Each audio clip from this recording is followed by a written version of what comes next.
nice and slow. Your laughter ripples like sweet warm wine. In this jazzy sultry space you're mine. The saxophone croons a velvet tune, while melodies dance beneath the moon. We'll toast to moments both grand and small, in this hazy, lazy, jazz-touched hall. Let's sit together in the mellow night. We'll drink to love till the morning light. Every glass we raise a promise true. Here's to the magic in a drink with you.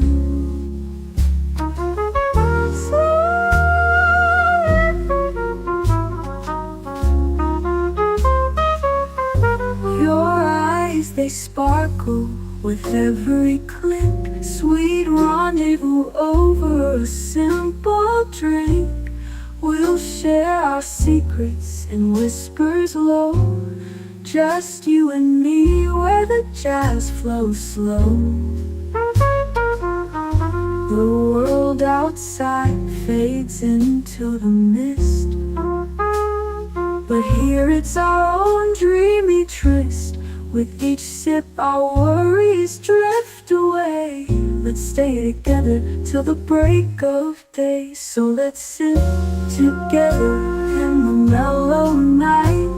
We'll drink to love till the morning light. Every glass we raise a promise true. Here's to the magic in a drink with you.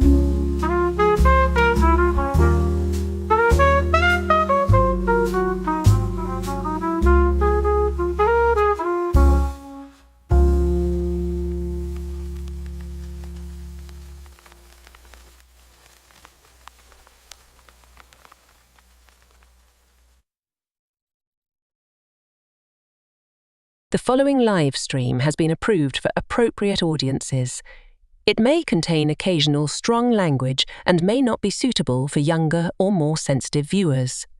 Viewer inebriation is advised, though not mandatory.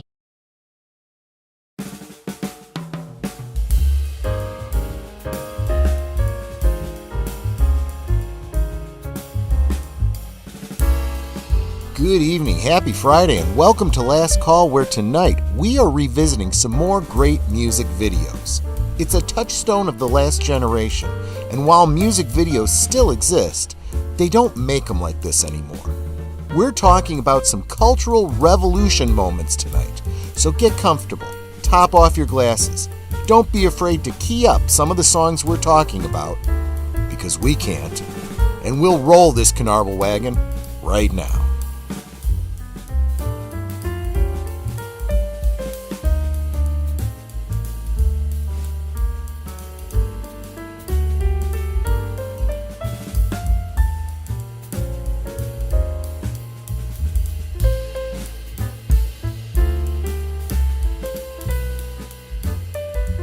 Last Call is streamed before a live audience.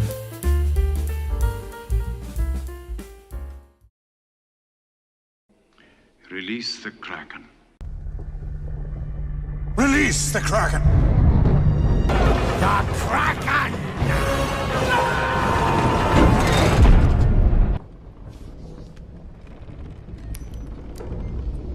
Why is the rum always gone? Well, for now, the Kraken is not gone. However, the shirt. It generally does run out if I don't. If you guys don't buy me a drink, I get sad, and then I don't get alcohol. So if anyone wants to buy me a drink, well, of course you can drop a super chat. But of course, there's also the PayPal. Is that PayPal, Netter? Yeah. Yeah, PayPal link down below in the description if you want to, make sure I actually get the full amount and we don't give a third to YouTube. But speaking of, show him the shirt. Oh yes. So release the crack. Well, I guess I should go full size, right? Speaking of Release the Kraken, it's Wees the Kraken. Yes. So yes, I did start a live. No. What's it called? A goal. So if you were here during Liquid Lunch, I had a goal, a super chat goal for if I don't actually even remember what goal I set, but whatever 5 it was. super chats, $2 or more. Right. It was I would do next week a karaoke stream. So next week we will be doing a karaoke stream. You guys wanted a karaoke stream. So tonight's goal is I need if I can get 10 super chats of $5 each, Netter sings on next week's karaoke stream. If you want to make Netter sing possibly multiple songs, I need 10 $5 super chats for Netter. It's for Netter, not me. She'll get that money directly. So just something to think about. Let me say hi to my posse here, starting with the beautiful aforementioned Netter of Netter's Network. How you doing, my dear? And what are you sipping on, as if I did not already know? I am doing well, and I am drinking a seltzer water cherry flavor. Cherry flavor, which I just got for her because she was running out. And since I had to run out and get some mixers for my drink tonight, wanted to make sure that she had, well, maybe she's not having an adult beverage tonight, but at least it was cherry because maraschino. Check out my liquid lunch today. And Age Boomer, how are you doing? You looking very Spike from Buffy there. How you doing and what you sipping on? Just got water tonight. I had 3 peach iced teas with dinner. I had dinner a little while ago. I was at a Cracker Barrel. So what you're saying is you don't want to get drunk, but you like to pee. Okay. What I want to say is I don't want to get dehydrated because I had 3 peach teas. Well, that's fair. Also, you are the designated driver, so you do need to keep it responsible. I'll have a nice water. A lot of channels that deal with the adult beverages always say drink responsibly. And someone asked me recently, why do you not ever say drink responsibly? I'm like, because I don't care. Do whatever you want. It's your house, your body. Do what you want. Yeah, but if you don't drink responsibly, then you're playing the game of, let's see if my head can go through the drywall. I'm very libertarian minded. You want to put your head through a wall, feel free. It's your head to. That was on an episode of Wings. I think Lowell was at some party and like they were doing studs or not, and like I guess the idea is you bust your head through the wall to see if you hit a stud. Right, because you could bust your head through most of these walls. It's sheetrock, and you can put your head through sheetrock, and it's just fine. But if there's a stud behind that, ow! It gives new meaning to smashing pumpkins. Ooh, yeah, exactly right. Speaking of Netter, she's either she's got like this nervous tick or she really means it. This whole love of my life thing. I gotta say I really appreciate it. Thank you. I love you too, sweetie. She says like, share, subscribe, become a member, leave a comment, gift a membership. Yes, and if you gift a membership, that I would consider that counting towards the goal, for tonight. Even though YouTube won't count it, I will. That's fine. Let's see here. Saying hi to each other. Curtis Selby, welcome, my friend. The tired midnight blogger, the voice of northern Oklahoma, where the winds come sweeping down the plain. Connie Cleary, the bird woman of YouTube. Fluff Chick Productions. So glad to have you here, my dear. And Big Al Presents. I again apologize that I could not make it. Hopefully you will enjoy this stream because I was working diligently all afternoon doing research, going out and buying mixers for my adult beverage, things that I needed to do to make tonight happen. So I was unable to join you for Apollo 13, although I was with you the last time you played Apollo 13. And I'm sorry, but I was just a lazy bum. I was so tired after work, I took a nap. She's had a rough week. I mean, let's really give it up for Netter. You guys don't realize, as I'm trying desperately to make this whole YouTube thing happen, she's really the breadwinner, bringing home the bacon. Is it bringing home the bacon or making the bacon? Bringing home because the bacon, you live frying up in here, the pan. you work from home. So are you bringing the bacon home? Whatever. You get the analogy. I make the bacon. She's the earner here, and this week was really a particularly rough one for her. Curtis, did I say? Yes, I said. Voice of Northern Oklahoma and all that jazz. So there you go. So you'll notice I have a note pinned to the top. It is a playlist of the songs we are going to be talking about tonight.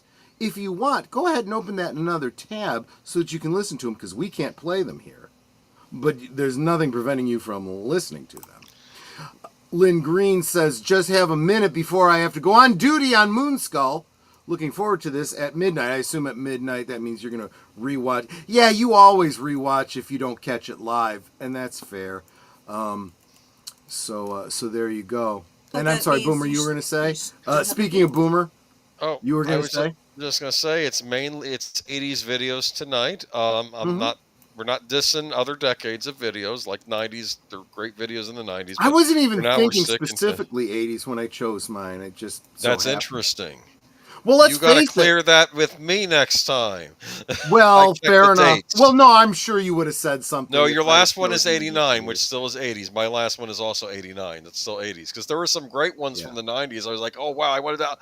It's the 90s. Interestingly, our first one would technically be a 70s, but it wasn't released as a video until the 80s. We'll talk about that one. It's listed as 80 when I was looking at it. Maybe the song came out earlier, but I'm sorry. When I see that first video, I'm sorry if I think of it, it's 80s. That's an 80s song. I don't care if it came out earlier. That's an 80s Yeah, we'll talk about that. I mean, I get what you're saying, and there's something to be said for that. Salute to you, Deleted Scenes, who was, in fact, on with Big Al Presents earlier today. JPRPH1 dropping the membership emojis because he's a member, and membership has its privileges. The chief among them is my gratitude and respect. My favorite video of all time. I'm going to share it, and you can click on it if you want. He didn't say what it was, so I don't know. Let's see what else. Warren Zevon on Werewolves in London. I suspect that's what it is. Werewolves in London. Which is technically a 70s video. I might be up for singing that song next week. What's interesting is that there's so many 80s videos. There were a bunch that I didn't pick that were contenders. Like I kept thinking you would have none of us have picked Mr. Roboto by Styx yet. You know what? Even though you sent me the list of what we'd already done, I thought we'd already done that one. No, we hadn't done that one. We'll definitely get to it. Zach, welcome. So good to have you here. He said, watched Highlander 2. Wow. Wow, indeed. You poor thing.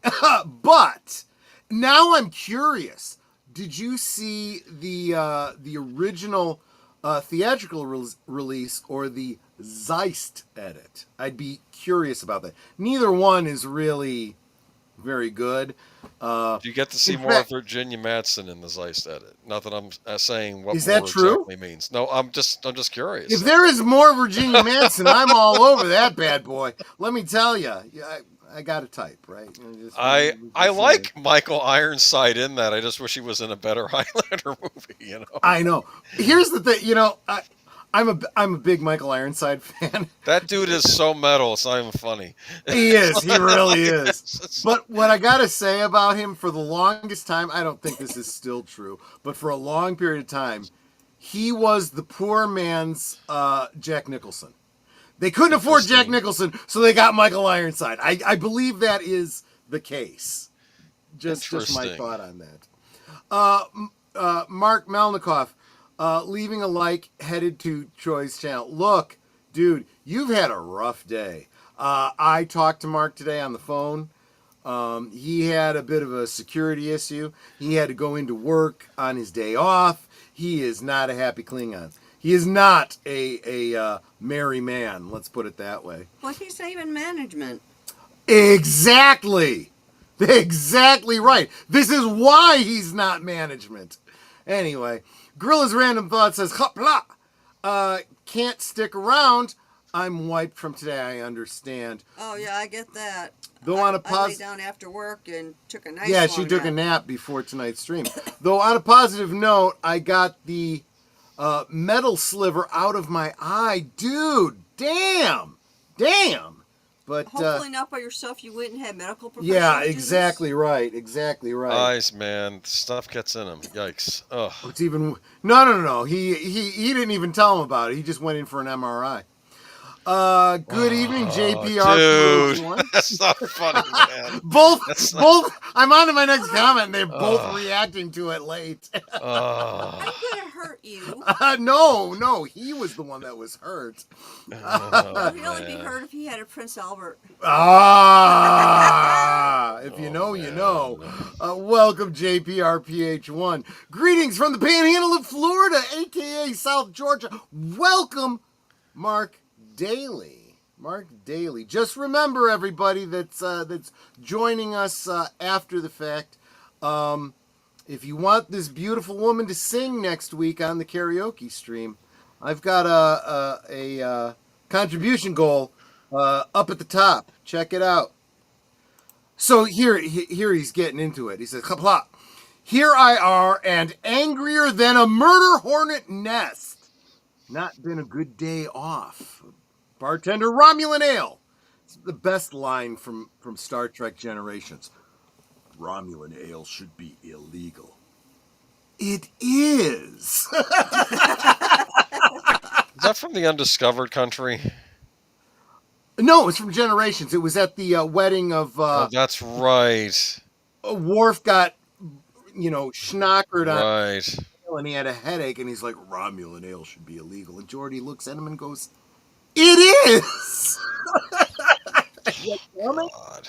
Which I love. Those kinds of lines are those great lore. Yes. Because you knew Romulan ale was illegal in the original series in the movies. They even set it up through, what was it?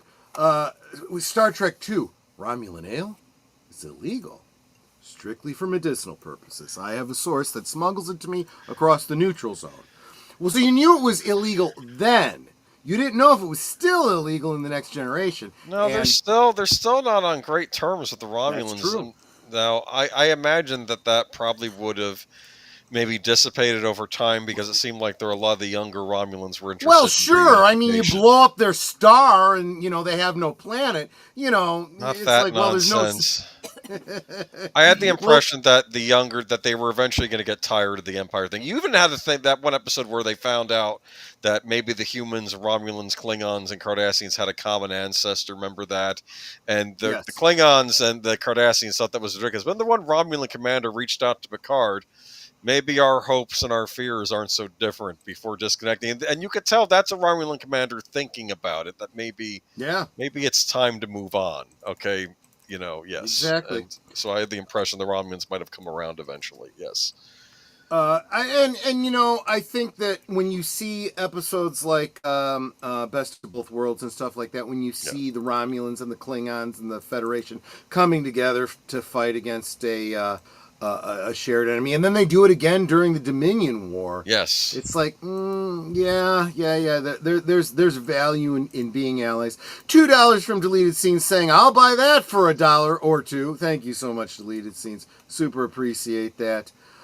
Big Al presents dropping the ducks. Those specifically are mallards. Male mallards, in fact. Mallards generally are male, sweetie. No, there's female mallards as well. They're more brownish. I thought the females were called something else. No, you're thinking about the difference between a duck and a drake. A duck is a female and a drake is a male. unless they identify differently. I don't know. Mark Melnikoff says, release the Kraken, the Netterbots, arm the photon torpedo. Alexa, fire photon torpedoes. Firing photon torpedoes.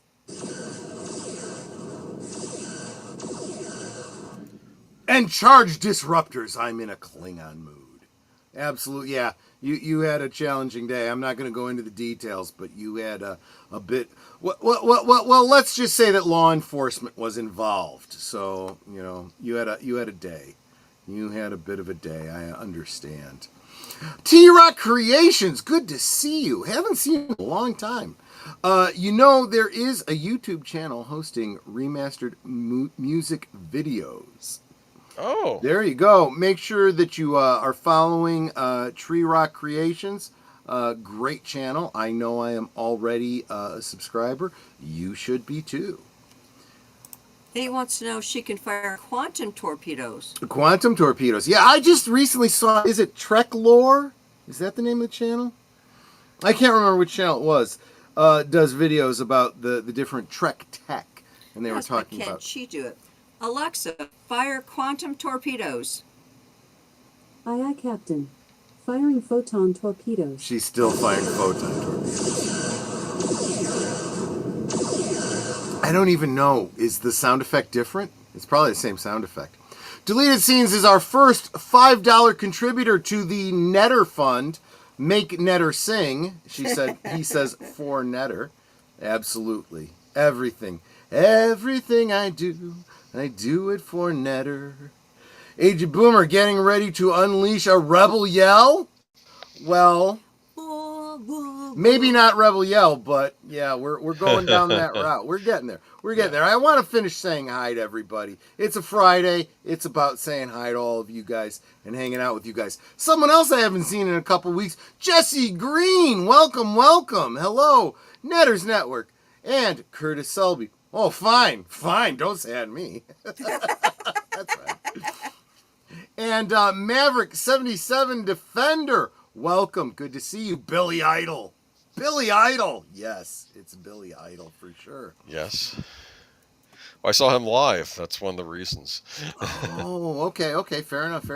And Serality, I believe you were here this afternoon. Cheers and good to see you. Just saw Brie Larson singing in Scott Pilgrim versus the World as Envy Adams. Yes. She's a great singer. Is she a good singer? Yeah, I don't know. No, she had a brief singing career before she got into acting. She did like Canadian pop music, I think, but she moved into acting. And no, I like her in that movie. She was a Canadian pop star? You mean like I think she was attempting a career at it. I don't know how. What's her name? In something Sparkles. What's her name? In Let's go to the mall today. How I Met Your Mother, yes. Yeah, exactly. Colby Smulders' character, yes. Darth Plato, haven't seen you in a while either. It's like old home week. I'm so glad you guys are all showing up today. Welcome. Yes, I want my MTV. Absolutely. Let's see. Just saw. Yeah, okay. Yep. I'm sorry I brought that up. And sing, Netter, sing. Absolutely. That's what we're going for. 80s music. Memories of my reckless youth. Yeah, we're gonna get into it. If you like Aha, we talked about that on the last on this topic, music videos topic. Yeah. Warren Zevon. Werewolves of London. I might just sing that next week. We'll like see. that Might be cool. Troy, the reason why you picked 80s videos because the 80s had the best music. And like, you're right. I wasn't even thinking about it, but, like a funnel, if you're going to pick good videos, you're going to pick 80s songs, right? There's also the 90s, I'm just saying. There's the 60s. Ashes to Ashes, yes. Well, but there's not a lot of videos for 60s songs. Ashes to Ashes, Dust to Dust. If you don't take it out and use it, it's going to fall off and rust. Well, all right then, yes. And there is no Highlander 2. Okay, So I've said this before. If you ever saw Highlander 3, it starts out, and I love the way it starts out. It starts out with Christopher Lambert like talking directly to the camera, and he's saying, in the days before the death of my friend Ramirez, and blah blah blah, and this and that. And basically what he's saying is wink wink, nudge nudge. Just forget that last movie ever happened. We're skipping over that, and we're going right into this. Well, the first time or the second time he died. Right. Well, no, there was no second time. Because the Highlanders basically saying, forget that happened.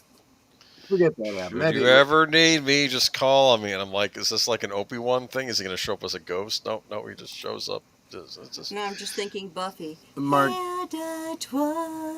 That's right. We did a watch party on your channel, the Buffy musical. I'm tearing up thinking about it. I can handle blood by the pint, but when they start going after the eyes, I lose it. Yeah, I can understand that. Oh, I totally get that. It's funny because just before the stream, Netter always makes sure I eat before a stream. She's like, you're not going to drink on an empty stomach. Okay. So I made myself a sandwich with a big, thick slice of onion. And I'm like, I got to put in my contact lenses before I go on stream. I don't like people to see me in my glasses.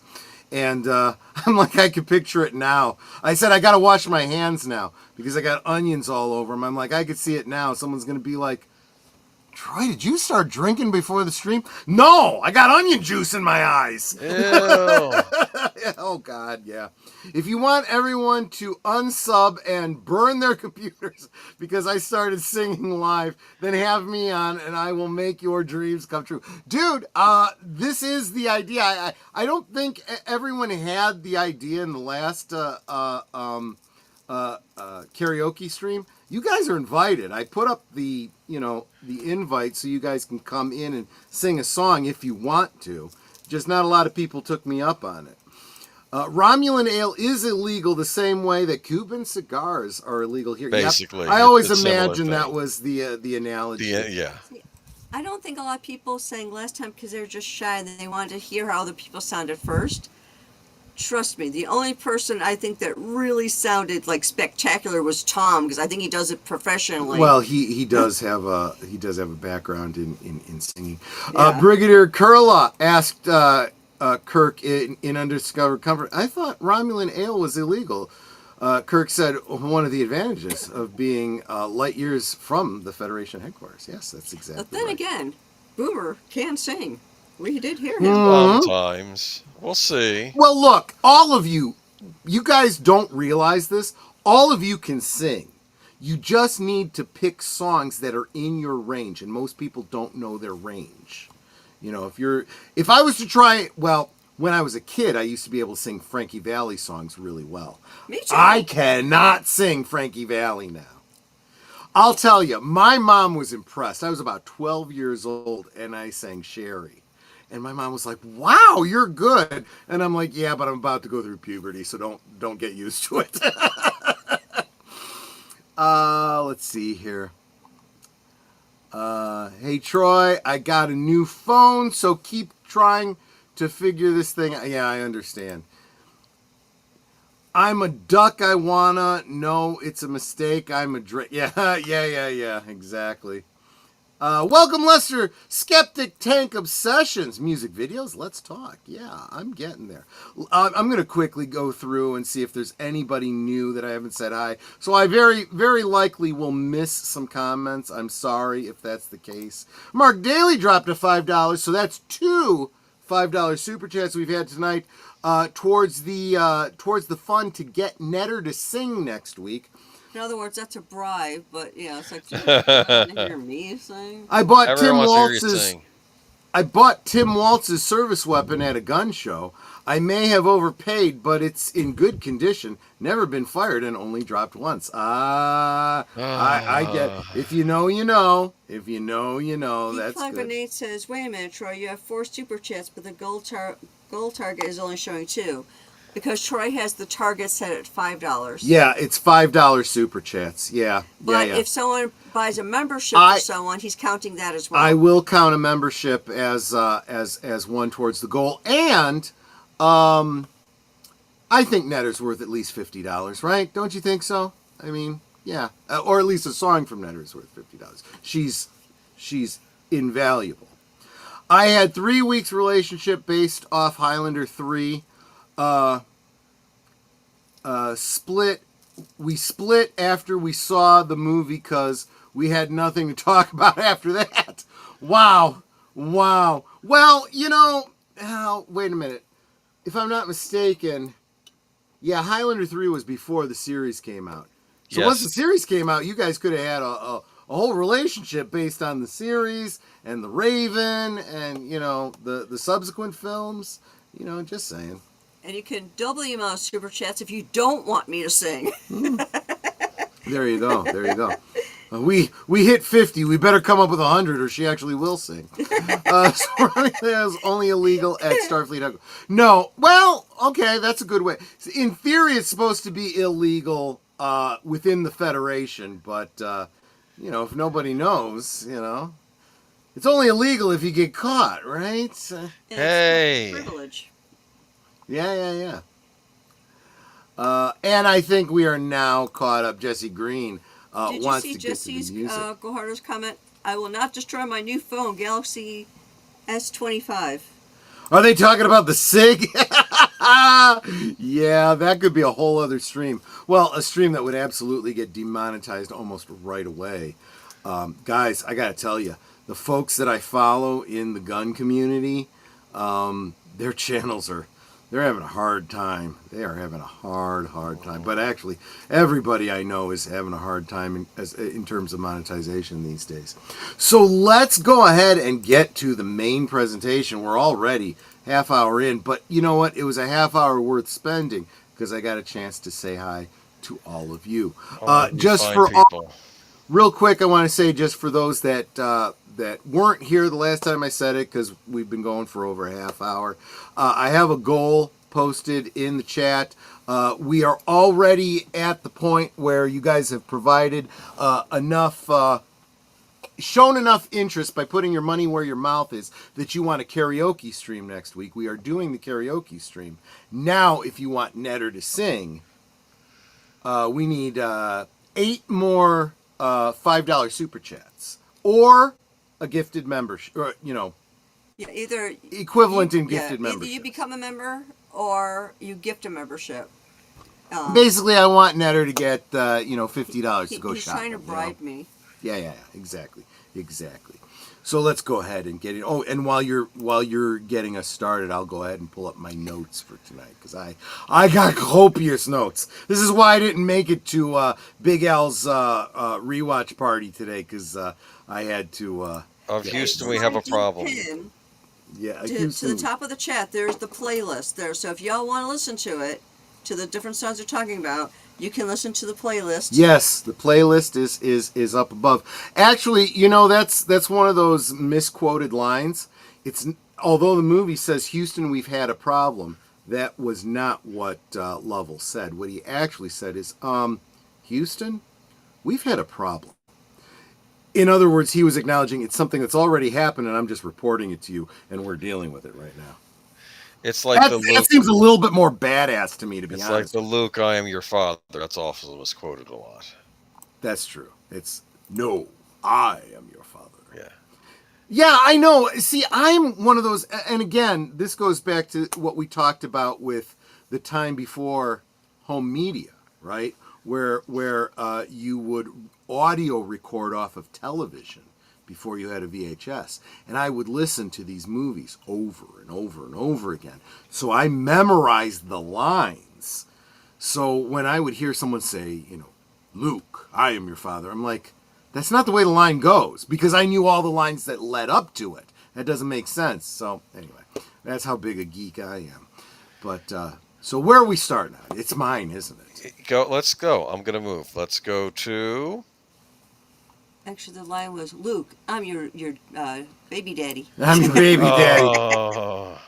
Video killed the radio star by the Buggles? No, Luke's father killed Luke's mother. That's what... No, I'm sorry. Let's move on. The Buggles? Mm-hmm. That's a name for a band. Yep. So I'm going to point out there was a couple things that came up in the process of my research that left some questions in my mind. I am not certain if the name of the band is The Buggles or just Buggles. When I looked it up, it was the Buggles. I've seen Unless it both I'm mistaken. ways. Literally, I've seen it Well, both I don't know ways. what Wikipedia said, and they're the final authority on this stuff. All right, so I don't know. I'm just saying. There is a great video on the Professor of Rock, listed in the description below. Check it out.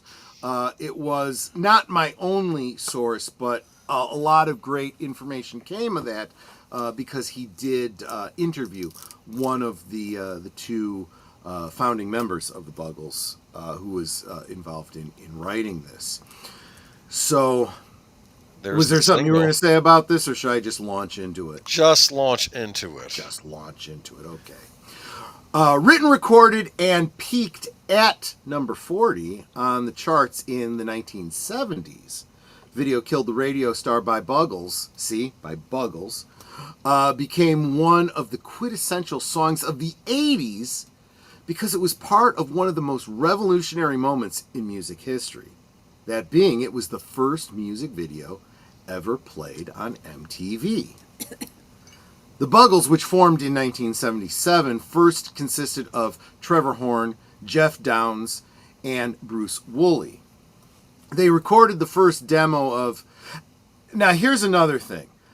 The information that I got about this history leading up to this version of the song is very confusing because there was more than one demo and more than one version.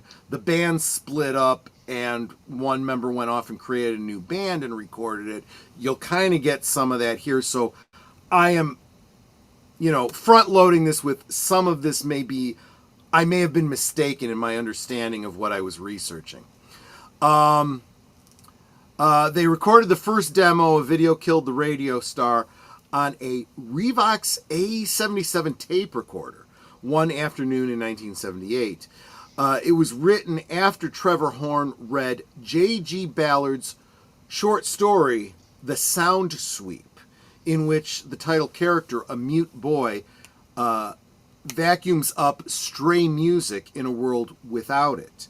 Comes upon an opera singer hiding in a sewer, provided inspiration for the video, and he felt an era was about to pass. In a 2018 interview, Horn stated, "I read J.G. Ballard, and he had a vision of the future where record companies would have computers in the basement and manufacture artists. I'd heard Kraftwerk's The Man Machine, and video was coming. You could feel things changing."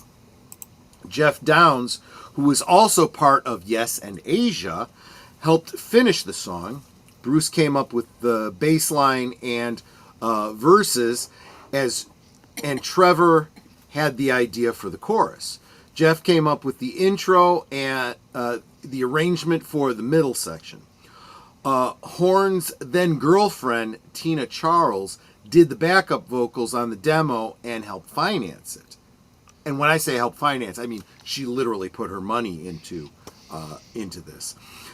This demo became the blueprint for the final record and helped the group get signed to Island Records to record and release their debut album, The Age of Plastic, as well as producing, The Age of Plastic, right? That kind of fits with the theme of this song, as well as producing and writing the label after Downes' girlfriend, who worked for Island, managed to get it played before the executives there. Woolley left during recording to form his own band, the Camera Club, which featured a young Thomas Dolby on keyboard, and they recorded their own version of Video Killed the Radio Star. As the Buggles, now I've switched to the Buggles, were working on their own final version of Video Killed the Radio Star, they brought in session singer Rachel Fury. She was about 18 at the time and would go on to become a regular background vocalist for Pink Floyd. She sang the Oa Oa part. The other female backing vocalist was Linda Allen, who primarily sang the chorus. Their vocals were put together, were put through a Vox 8030, giving it that unique sound, that kind of, if I say desaturated, do you understand what I mean when I'm talking about electronic? sound? Yeah, that kind of, almost mono type sound. Yeah, very, very unique. Perhaps most prophetic was the line, "They took the credit for the Second Symphony, rewritten by machine, the new technology." There's a number of ways to interpret that. In context, at the time, it was likely alluding to computers and synthesizers. Today, it certainly evokes AI-generated music, something I might know a little bit about. But it also may have heralded the demise of the faceless radio personality in favor of the coming of MTV. The music video for Video Killed the Radio Star, written and directed and edited by Russell Mulcahy, I think that's his name, was produced on a budget of $50,000. The video was shot in one day in South London and was edited over 2 days. The video begins with a young girl sitting in front of a radio. A black and white shot of Trevor Horn singing into an early radio era microphone is superimposed over the young girl by the radio. The radio explodes by the time of the first chorus. Then in the second verse, the girl is seen transported into the future, where she meets Horn and a silver jumpsuit woman in a clear plastic tube. Just reading it that way sounds bizarre, but check out the video. It's a trip too. Shots of Horn and Jeff Downes are shown during the remainder of the video. About 30 takes were required for the shot of the actress in the tube. The tube falls over in the video, although Mulcahy claims it was not intended to be shown in the final edit. Hans Zimmer can briefly be seen wearing black, playing the keyboard. The music video was first released in 1979 when it was originally broadcast on the BBC's Top of the Pops for promotion of the single in lieu of doing a live performance. Zimmer recalled in 2001 that the video drew criticism from some viewers who watched it before it aired on MTV due to being too violent because they blew up a television. Oh, Britain. The music video of Video Killed the Radio Star is notable as the first video ever played on MTV when the U.S. channel began broadcasting at 12:01 a.m. on the 1st of August, 1981. On the 27th of February 2000, it became the 1 millionth video to be broadcast on MTV. It also opened MTV Classic in the UK and Ireland. The video marked the closing of MTV Philippines before its shut down on the 15th of February 2010 at 11:49 p.m. MTV co-founder Bob Pittman said the video made an aspirational statement. "We didn't expect to be competitive with radio, but it was certainly a sea change kind of video." And just for the heck of it, I was a little inspired, and I'll explain what my inspiration was later in this stream. But I thought it might not be bad if I were to go through the lyrics of these songs really quick. Okay. I heard you on the wireless back in '52, lying awake, intently tuning into you. If I was young, I'd stop you coming through. They took the credit for your Second Symphony, rewritten by machine on new technology. And now I understand the problems you could see. I met your children. What did you tell them? Video killed the radio star. Pictures came and broke your heart. And now we meet in an abandoned studio. We hear the playback, and it seems so long ago. And you remember the jingles. You remember the jingles used to go. You were the first one. You'll be the last one. Video killed the radio star. In my mind and in my car, we can't rewind, we've gone too far. In my mind and in my car, we can't rewind, we've gone too far. Pictures came and broke your heart. Put the blame on VTR. VTR, by the way, was the Videotape recorder. Videotape recorder before VCR, video cassette recorders came out. Yes, it's mentioned that movie Autofocus I was telling you about, the one about Bob Crane, the VTR. I do feel we have to explain these things because the younger generation, even if they know what a VCR is, they don't know what a VTR is. I didn't know what a VTR was until I watched Autofocus. I'm like, oh. Dude, I was in grade school in the 80s when VCRs came out, and we got our first VCR. But we in my grade school, I went to a Catholic grade school. They had VTRs on these stands with a TV above it, and the VTRs were what they would use to play whatever audio visual we were going to be watching. Yeah, it was a time. It was a time. So anyway, that's all I had to say about this video. Was there anything that you wanted to share about? I know the song better than the video. I used to, in fact, I have one of those 80s comp CDs. One of the earliest ones I had has the video killed the radio star. But it makes sense this would be the first thing they show on MTV because video is killing the radio star with MTV, right? So that was kind of a bold play on there, right? So if you think about it. This is very interesting. Tree Rock Creation says, I know Betamax. I did not have a Betamax. My buddy Otto did. And what I do know is they were not only smaller tapes, but they were better quality. But, better quality does not always mean success. And VCRs ended up winning that particular standard war. And, yes, early VCRs did overheat. But they corrected that in the later models very, very, very well, as a matter of fact. I did think they said VCR in 1990. It could be one of those misheard lyrics. Now you've got me questioning. I am not 100% certain. But I'm going to share a real quick personal story about this song. I did not first hear this on MTV, and I did not first hear it on the radio.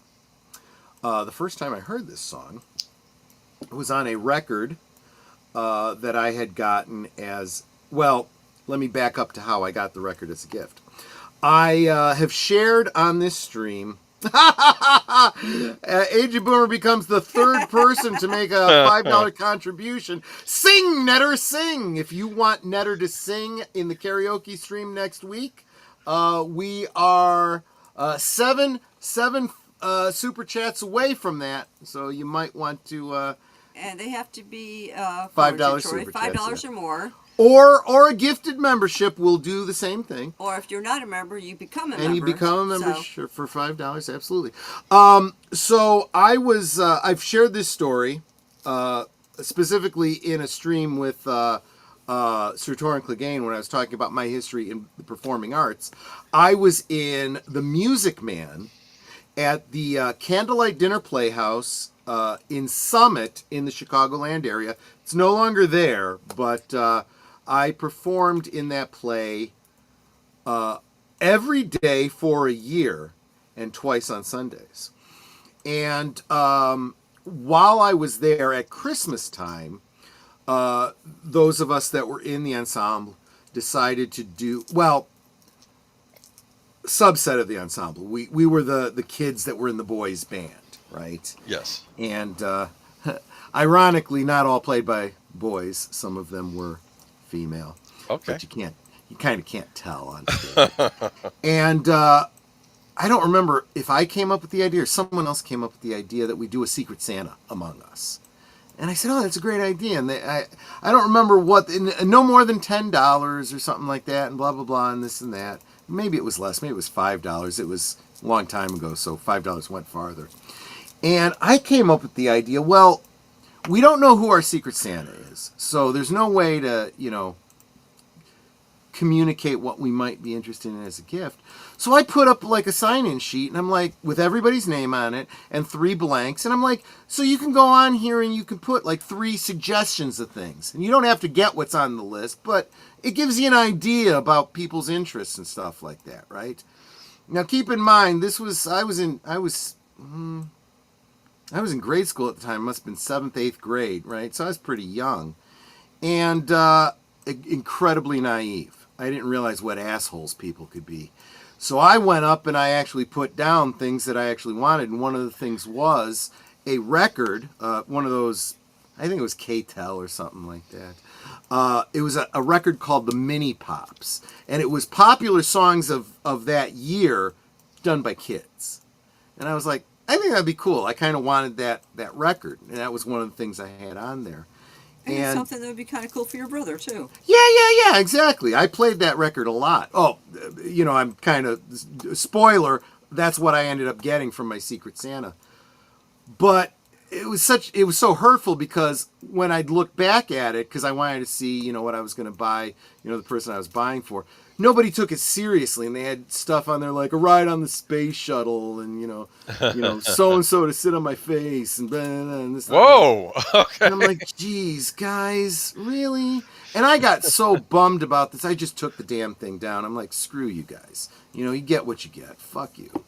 Well, it turned out that the girl that had my name had already written down, and so when I got my gift and I saw that, I was just amazed. She's like, look, I know what happened with the sign-in sheet. I assumed that you were, yours were pretty straightforward, so I figured you'd like this. I'm like, this is the most... It meant a lot more to me because of all that bullshit, So one of the songs on there, well, in fact, the first song on there is Video Killed the Radio Star by the Mini Pops, which I thought was the coolest thing. I do believe that version of the song is out there on YouTube if you want to look for it. It's weird. It's one of those weird things, but weird. I do want to real quick say hi to Robert's Infinite Realms. I think I said hi to you earlier, but I may not have. And writer Albert Lanier. Good to see you. Good to see you.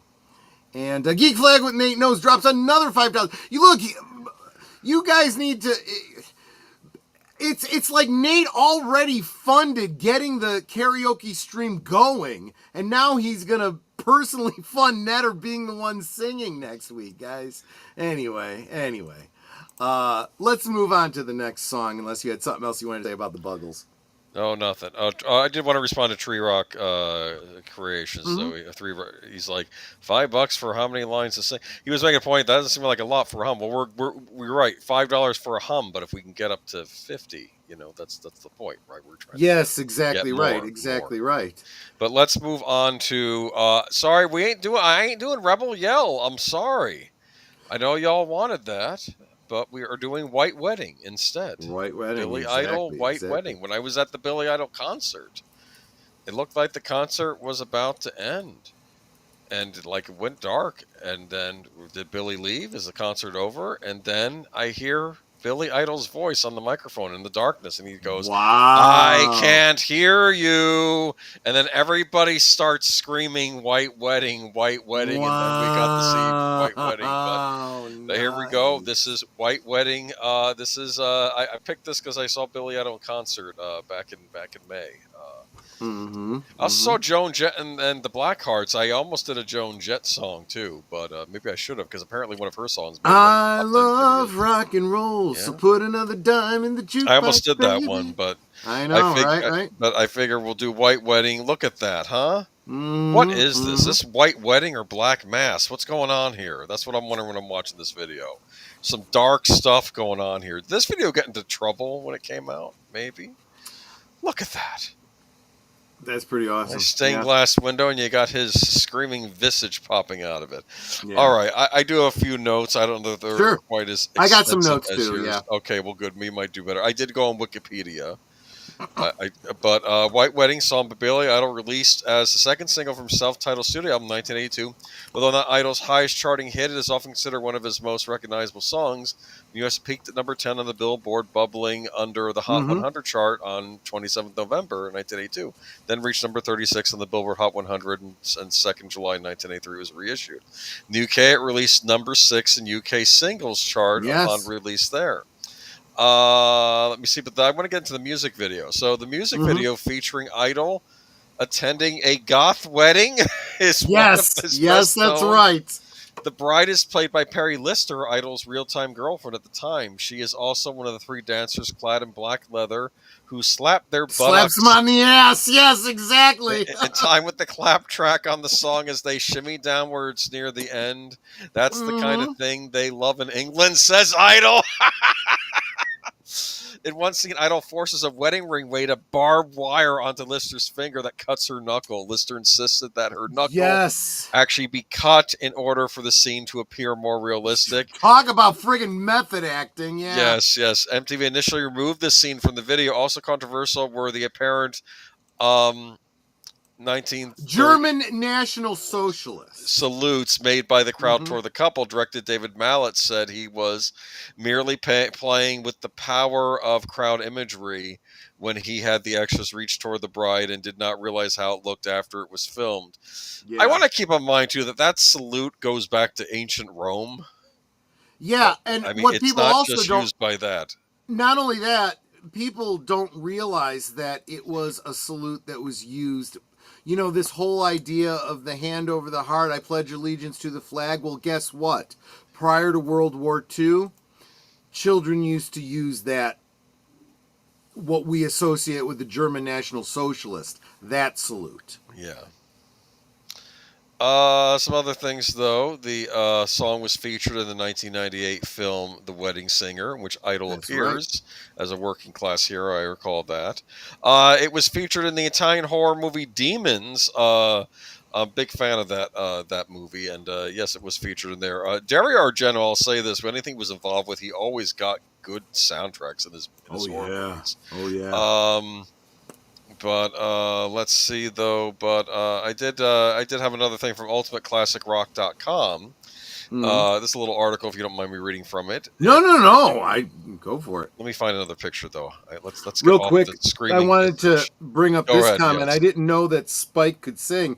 Dude, Netter, can Spike sing? Spike can sing. She's got his album. What is it? Ghost Out of the Machine? Ghost in the Machine? Yeah. She's got his album. Yeah. So, yeah, he definitely can sing. Look at that, though. Look at this, man. These hair. are... That 80s hair, my gosh. I'm intimidated already by this group. This is like... There was a gas crisis and a flock of seagulls, and that's about it. No flock of seagulls tonight. Sorry, guys, if you were looking forward to that. We'll Maybe get next there. time. We'll get there eventually. The 80s are filled, chock full with... I mean, everything's a classic, but I went with Billy Idol because I'd seen him in concert recently. But there's The Lovely Bride. And I did want to read about it. It took Billy Idol just 20 minutes to write his classic song, White Wedding, after he sat in the recording studio and began thinking about his sister's recent marriage. The former Generation X singer had arrived in the U.S. in 1981 to record his first solo album, although he knew the project required more material than just the songs he brought with him. In his 2015 memoir, Dancing with Myself, Idol recalled how producer and drummer Keith Forsey put him to work. He set me up in the control room with my Epiphone, semi-acoustic, and drum machine. Seeing what you see what you can find, he said, and left the room and gave me space to allow Ja to come down to invade my senses and infuse the session with some heavenly splendor. It wasn't a long wait. Ja must have known I needed something special on that day, Idol continued. I stared at the blank piece of scrap paper in front of me, taking the pen, sitting alongside it in hand. I wrote White Wedding at the top. What made me think of it? Well, my sister had recently gone to the altar pregnant, and while that fact was perfectly all right with everyone, seeing as how she loved the guy, I started thinking about how in the more recent past this would have been called a shotgun wedding. I started to imagine an alternative reality, one in which I was pissed off at this violation of my sister, and I arrived at the wedding hell-bent on revenge. Idol began playing the guitar in his favorite key as the lyrics started to come to him. Is this guy in love with his sister? In a maybe that's a not appropriate YouTube word, but in Yeah. a certain way, hating the thought of anyone in a else very having her. loving family way. Yeah. Yes, he wondered the lyrics imply it without spelling it out. They create an uneasy feel. There was another inspiration at work too, especially the line, "It's a nice day to start again." This was probably me echoing my own experience beginning again after the Generation X breakup, he noted. I continued to work on these ideas. I began playing B minor over the chugging, chord changes, and simply picked up and down strings, giving the music what sounded like a spaghetti western feel with which we could start the song. Oh, that's that thing at the beginning. Okay. Yeah. I always took that like a biker type thing, but I guess that's I can see that too. Yeah, okay, but I like that you brought up Dancing with Myself. That was actually I actually had a theme that I was thinking about going with. I was going to do Dancing with Myself, Cyndi Lauper's She Bop, and the Divinals, I Touch Myself. Oh, that's funny. I thought about Dancing with Myself. Doing this, and Dancing with Myself was a contender. I should have also looked into Rebel Yell, but I figured White Wedding. I was afraid Netter would throw something at me, but I just heard her laugh, so maybe next time. I had other ones too. I mean, I'm telling you, Men Without Hats are coming to one of these future streams. You know, Men Without Hats. I come from the land down under. Dance? No, I come from the land down under. Okay, yes. Yeah. We already did Safety Dance. That was we did do Safety Dance on good old days. That's why it became so long. I figured this needs to be a Friday stream because we talk too much about this stuff. I dig it. So Mark Daly says Idle and Jet are coming to Tally next month. I may go. Boomer, any thoughts on that? What? What is coming? Where? Idle and Jet are going to Tally next month. I may go see them. See them. Yes. If you can afford it. Because you saw that concert too, didn't you? I loved it. It was a great concert. I was miffed though because apparently Devo and B-52s are doing a concert tour together, but they're not coming to Florida. I'm like, oh, Love Shack, baby. Yes. So, but because that would have been another one I would have liked to have gone to see, but you can't do everything. I get that. But White Wedding was the second single for Billy Idol and anything is found by Dance Myself. It reached number 10. Okay, I already read that. Great song. I don't know if you want to read any of the lyrics. You covered, I was going to say you covered everything that I had in my notes, but I'm going to go ahead and give you the lyrics. Hey, little give me the lyrics. Why don't you do it? All right. What have you done? Hey, little sister, who's the only one? Who's your Superman? Who's the one I want? Hey, little sister, shotgun. That's obviously a reference to when someone's getting married when they're pregnant. They call it a shotgun wedding. Yeah. The idea being that dad comes along and says, you knocked up my little girl, you're marrying her. You get to the farmer's you're daughter. Marrying her. Yeah, exactly. And the farmer's got a shotgun saying, you're going to marry her. They're like milking cows, that sort of thing. Oh, it's a nice day to start again. Come on, nice day for a white wedding. So again, that kind of plays to the whole, you're already knocked up. You're not a virgin. And the white wedding is supposed to symbolize virginity. But let's face it, a marriage is a new start. So that's what they're clearly talking about there. I think I was making a joke when I was watching the video. I was like, this ain't no white wedding. This is a black mass. That's what it looked like. Oh, yeah. When you go God like that, there's maybe some sketchy characters in here. I don't know who the minister was. He didn't look quite right, in this video.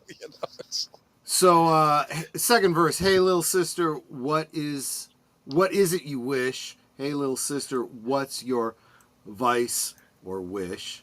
He rhymes wish with wish? That's wrong. You see, I've been away for so long. I've let you go for so long. Hey, little sister, shotgun. Oh, it's a nice day to start again. Well, it's a nice day for a white wedding. And then, I said, take me back home. There ain't nothing fair in this world, girl. There ain't anything. There ain't nothing sure in this world. There ain't nothing safe in this world. There ain't nothing pure in this world. I look for something left in this world. I said, start again. Come on, it's a nice day for a white wedding. It's a nice day to start again. And obviously that repeats to the end. That's Actually, a little depressing now that I read it that way. You know what's not safe in this world? Your household appliances like toasters exploding in that one scene, and like the sinks exploding. True. Like it's True, like, true. whoa, what's going on here? She don't want the domestic life. Is that what I'm seeing there? I don't know. Use aren't Jesus. I'm listening because I can't find my glasses. That's okay. Fine. You don't really need to see what's going on the screen. Just It's listening just a is actually bonus. just fine. Yeah. Electric Curtain. Men at Work is a great band. Well, you know what? We'll almost get to them one day. About them next time. We'll get to them one day. I'll probably. Eyes Without a Face is my favorite Billy. Yes. I did not even realize that was Billy. Yeah, you like that one, right? I think that's your I favorite. love too, that right? song. Yeah, I didn't even realize it was Billy Idol. Yeah. I thought about doing that one too. There are a lot of great idol videos I was considering, but I went with White Wedding because I thought it would be a good. Tin Roof. Rusted. Okay. Yanetta and I have a great affinity for that particular song. You just got to say. I heard Eyes Without a Face a few days ago in Texas, college town. So there's hope. There you go. Yeah. So I don't know if there's anything left to say about this, but before we go to the next one, did you want to do your commercial break? Yes, I do, because I need to refill. All that's left is the cherries. I got a lot of maraschino. I'm gonna get cherries. some more water too. While that's playing. Maraschino, as in real maraschino cherries. Check out my earlier liquid lunch if you want to hear more about that. But yeah, let's go ahead and go to the. Well, we call it a commercial break, but these aren't paid promotions. Like these are just what I've got coming out in the next video. Previews. We're talking 2.5 minutes. We'll be right back after I finish. After I fill up my drink. You are watching Last Call, streaming every Friday night at 9 Central, 10 Eastern. Come on in, pull up a chair, and have a drink with us. This week on Saturday Night at the Movies, it's a special double feature. Sent on a quest to rescue a princess, 4 clueless players must guide their characters through dangerous forests, ancient ruins, and past the girl next door. It's The Gamers. Then, a gaming geek takes his playing very seriously. Unlike his babyish friends who'd rather be immature, he decides to shake things up by introducing 2 unconventional people to their group in The Gamers Dorkness Rising on Netters Network Retro Cinema. Saturday at 9 Central, 10 Eastern. Every Sunday evening, Aged Boomer and Papa Pacelli bring you the rundown of the week's geek news, or at least what they think is interesting. You may have heard about it somewhere else, but Boomer and Pacelli put a spin on it you likely won't hear anywhere else. It's Geeky Geezers, every Sunday evening at 8 Central, 9 Eastern.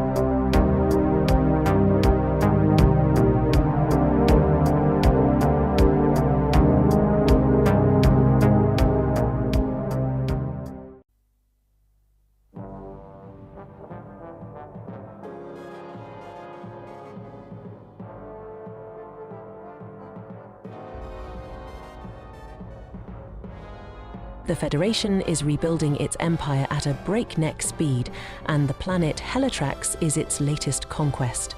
Avon and the crew are intrigued. Just what is the Federation's new weapon? What has happened to Servalan? And how could the tenacious Helots have caved in so quickly? Could it be a traitor? This week on Last Call Presents Blake's 7, Tuesday at 10 p.m. Central. Did you top off your glasses?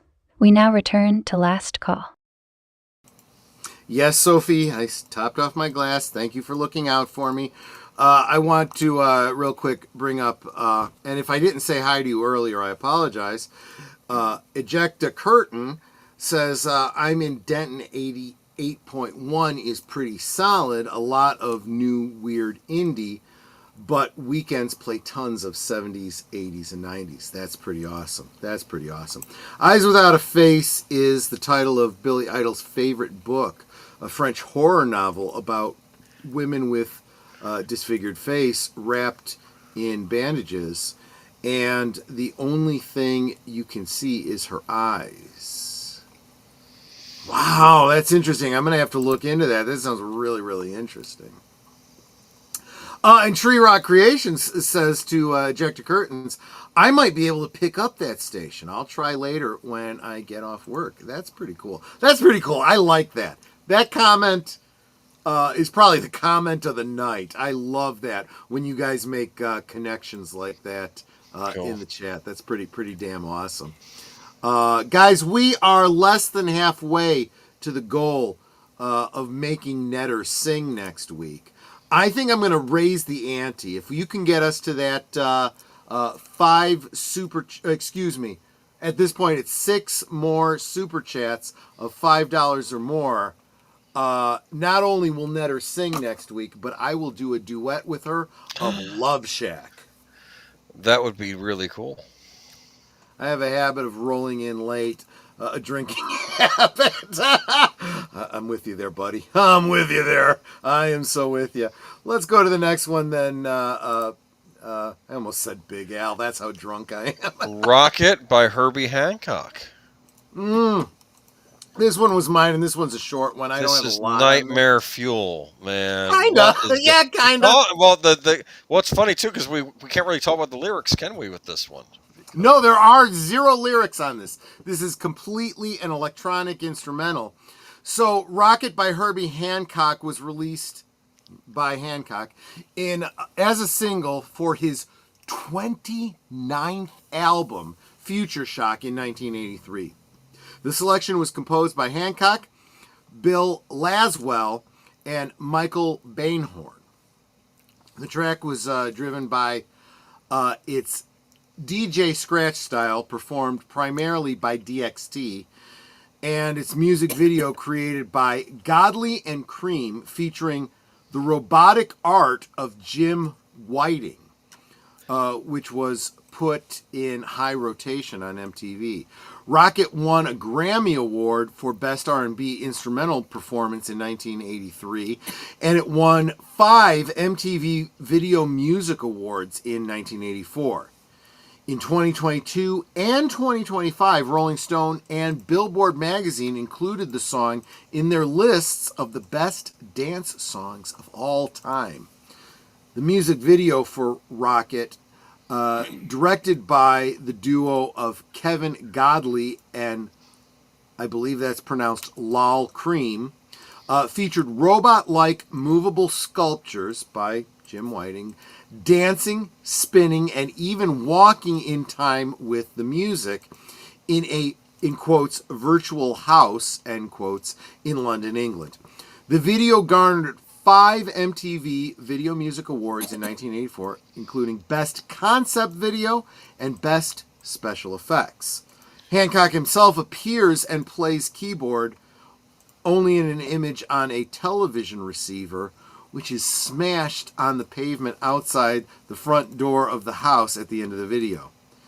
The video also won 2 Billboard Video Music Awards, one for Most Innovative Video and another for Best Art Direction. So you can see just from these images why they're more considered, you know, we tend to think of them as, in quotes, robots, but really they are animatronic art features is what they really are. That was a creepy ass video. It was creepy, but it was creepy cool in my opinion. It was creative. And no lyrics, just no lyrics for me to. Yeah, this and they were basic. Let's face it, these were fucking mannequins that had some sort of mechanisms to make them move. Some of them it was very clear how they worked, but it was still pretty cool. You had these disembodied legs walking. It was really some strange stuff. Strange stuff. But yeah, this was in heavy rotation on MTV. I do remember this one. I feel like humming it right now, but yeah. Let me get a picture of Herbie Hancock on here, because I couldn't get one from him from the video, but there he is. I like that. Look at that. One, yeah. One of your gold things is actually on my channel. Lady Miss dropped $5 saying, wait, Netter's going to sing too? Yeah, okay, so we're actually at Wait a minute. I'm missing one on my own channel. Give me a second here. I'm behind on the chat. Mark Daly says, when Kamala met Willie Brown, he asked her if she had any black in her, and when she said no, he asked if she'd like some. That's terrible. That's terrible, but it's funny. Lady Miss said, wait, Netter's going to sing too? Well, we are halfway, a little over halfway there, because one of those didn't count because it's over on Netter's channel. So we're counting it.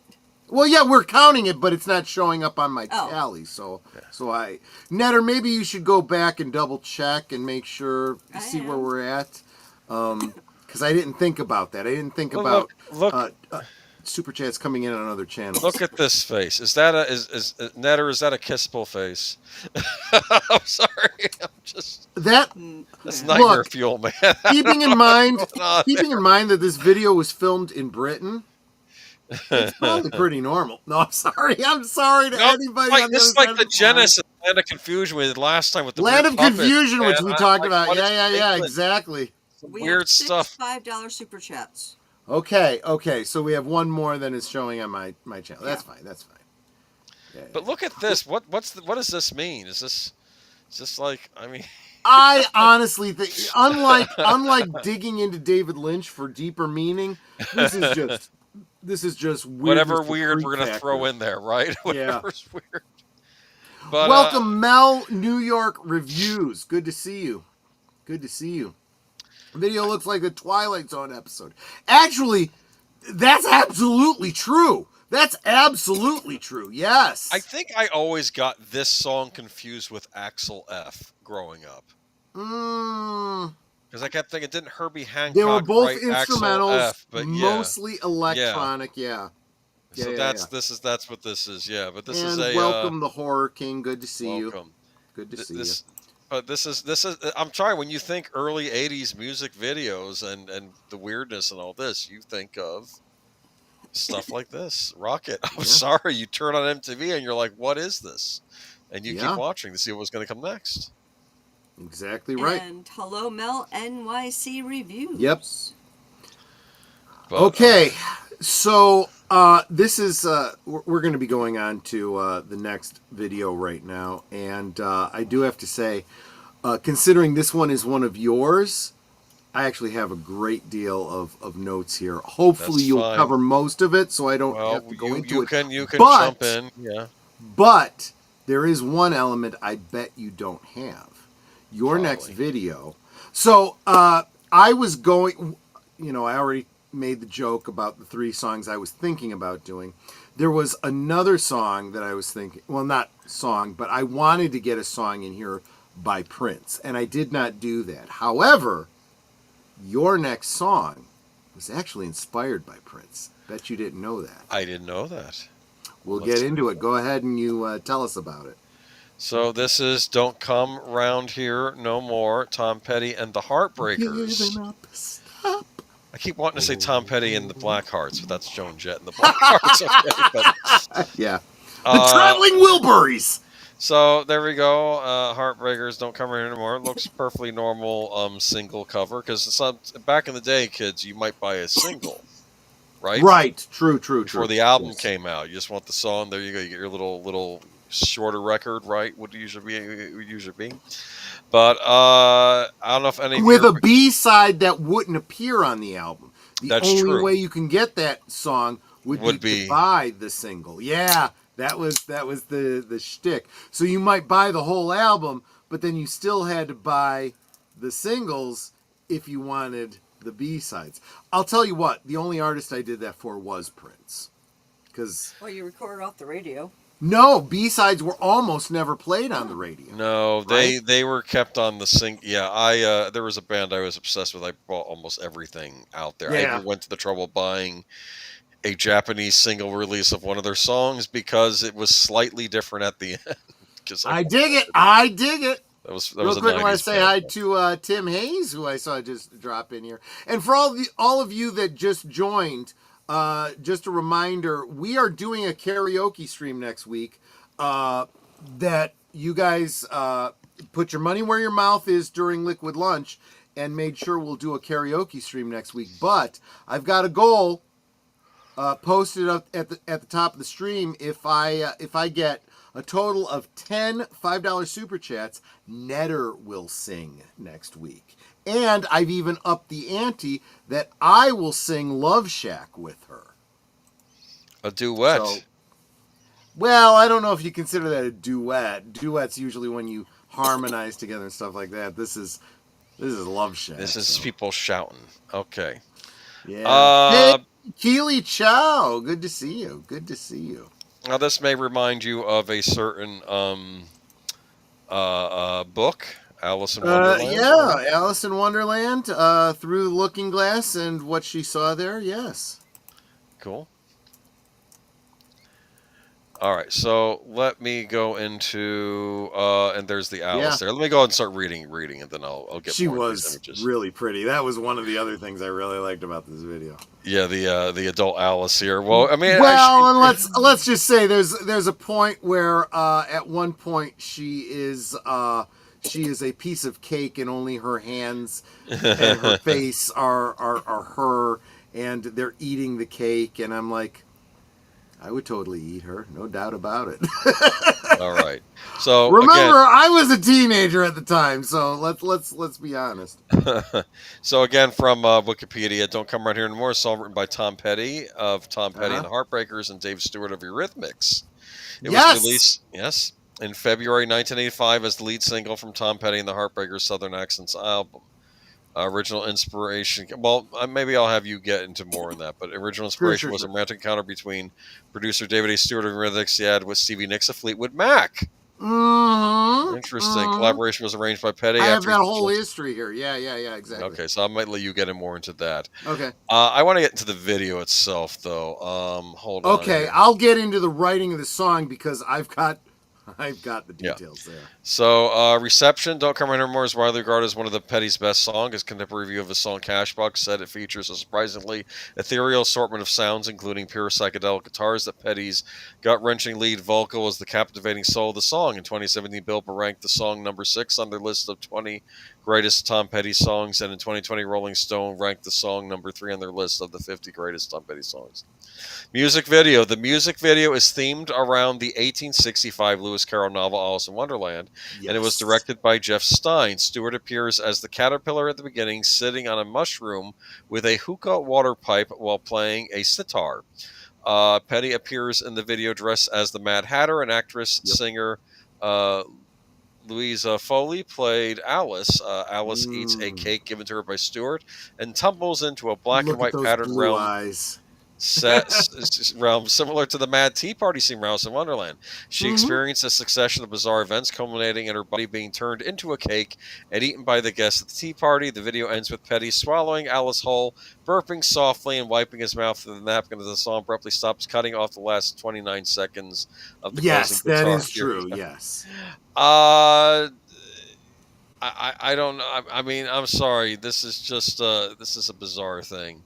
Well, and let's face it, if you just take Lewis Carroll's Through the Looking Glass, or, Alice in Wonderland, that story is pretty bizarre. So anyway, it goes on later to say in Wikipedia, the song, the song's Alice in Wonderland theme music video is a landmark of VH1 MTV history, inspired by British Stewart's bewilderment at 1980s Los Angeles.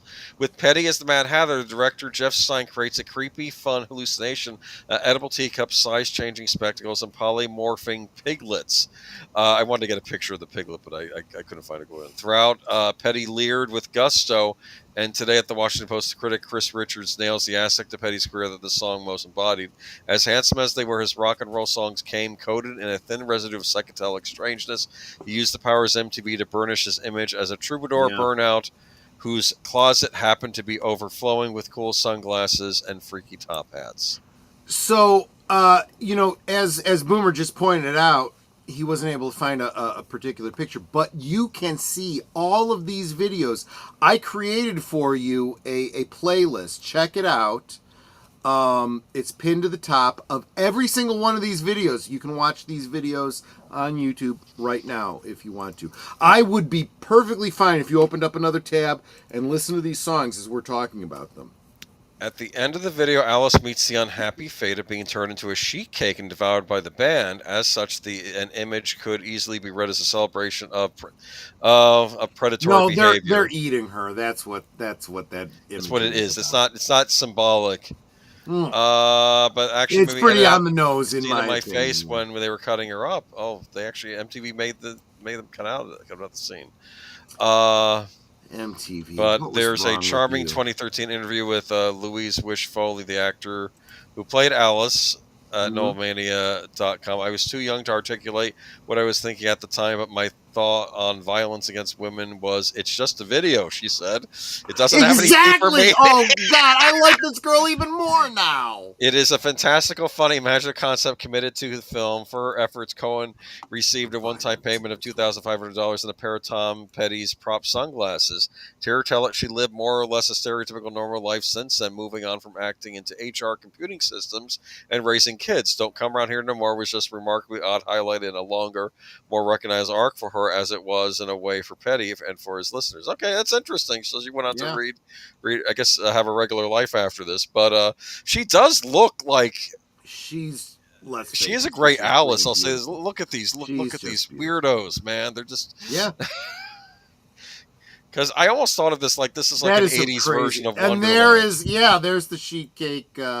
So this I have to believe that this particular scene inspired the scene in Star Trek: The Next Generation. Yeah, where the dream episode where they're cutting up Deanna Troi and Worf is having it's a cellular peptide cake with mint frosting. Peptide cake, with mint frosting. He had to make clear it was mint frosting. Remember, he was right.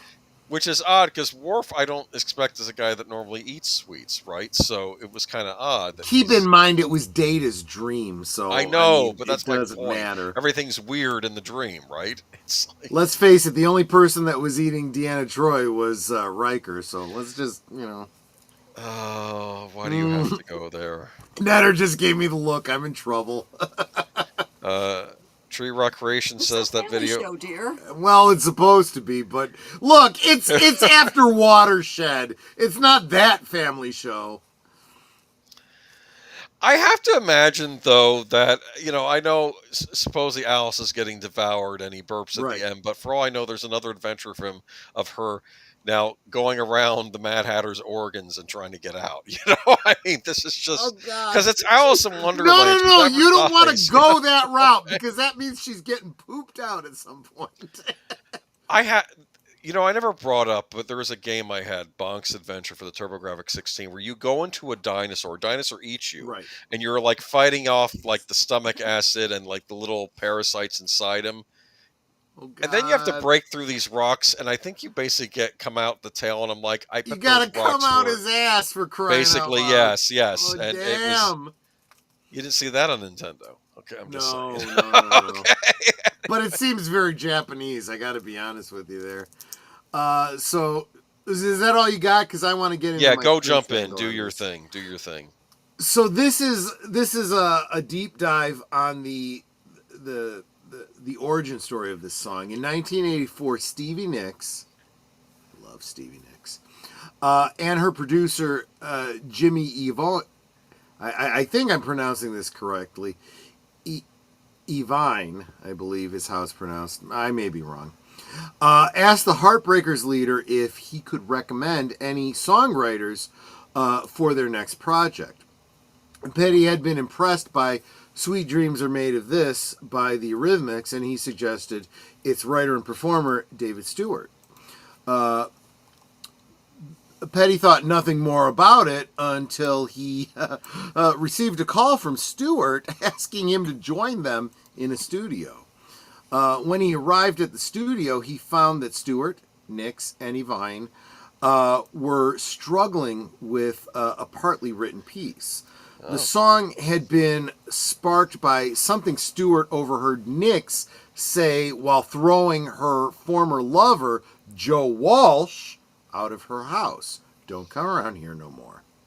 Tired and frustrated, Nix left the studio, and the others worked through the night. Petty had watched with admiration as Prince, in the midst of his Purple Rain years, moved around the musical landscape, no concern for the laws of migration that either the business or the Billboard charts imposed, and he wanted to keep moving himself. He saw Prince doing what looked like an attempt at psychedelia, and he loved it. It inspired him. Nix returned the following day, and the song was complete, and a guide vocal track sung by Petty. When Stewart asked Fleetwood Mac, the Fleetwood Mac icon, to cut a new one, she told Zanes, "I'm going to top that? Really?" She got up, thanked David Stewart, thanked Tom Petty, fired John Ivine, and left. Petty ended up inheriting the song and set about continuing its development. He wanted it to be a single, and he worked 2 or 3 weeks on it. Then he brought it to the record company. They were very mystified by it, but Petty thought at the time Prince had come out with When Doves Cry, and Petty saw it as kind of going in the same thing in a different way, you know. He told his label, "Listen to this Prince record. That's really far out there too, but it's really popular." As a result, they got behind it, especially when they made the video. The session unfolded during a period in which the Heartbreakers were having a hard time, partly, some members later admitted, because of the amount of drugs they were taking. Petty's colleagues were suspicious of his new connection with Stewart, and so equally suspicious of the song. If Don't Come Around Here No More was victory, it was theirs, Zanes wrote. Despite that, it was the first single released from the 1985 album Southern Accent, reaching number 13 in the Billboard Hot 100 charts, and number 2 in the album Rock Tracks chart. So the lyrics: "Don't come around here no more, whatever you're looking for. Don't come around here no more. I've given up. Stop. I've given up.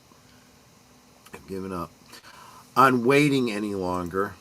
I'm giving up this love getting stronger. I don't feel you anymore. You darken my door. Whatever you're looking for, don't come around here no more. Wow. I'm giving up. You tangled my emotions. I'm giving up. Please admit it's over, lady. Stop walking down my street. Who do you expect to meet?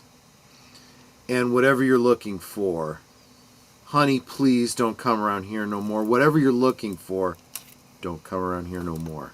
It's a breakup song, is effectively what it is.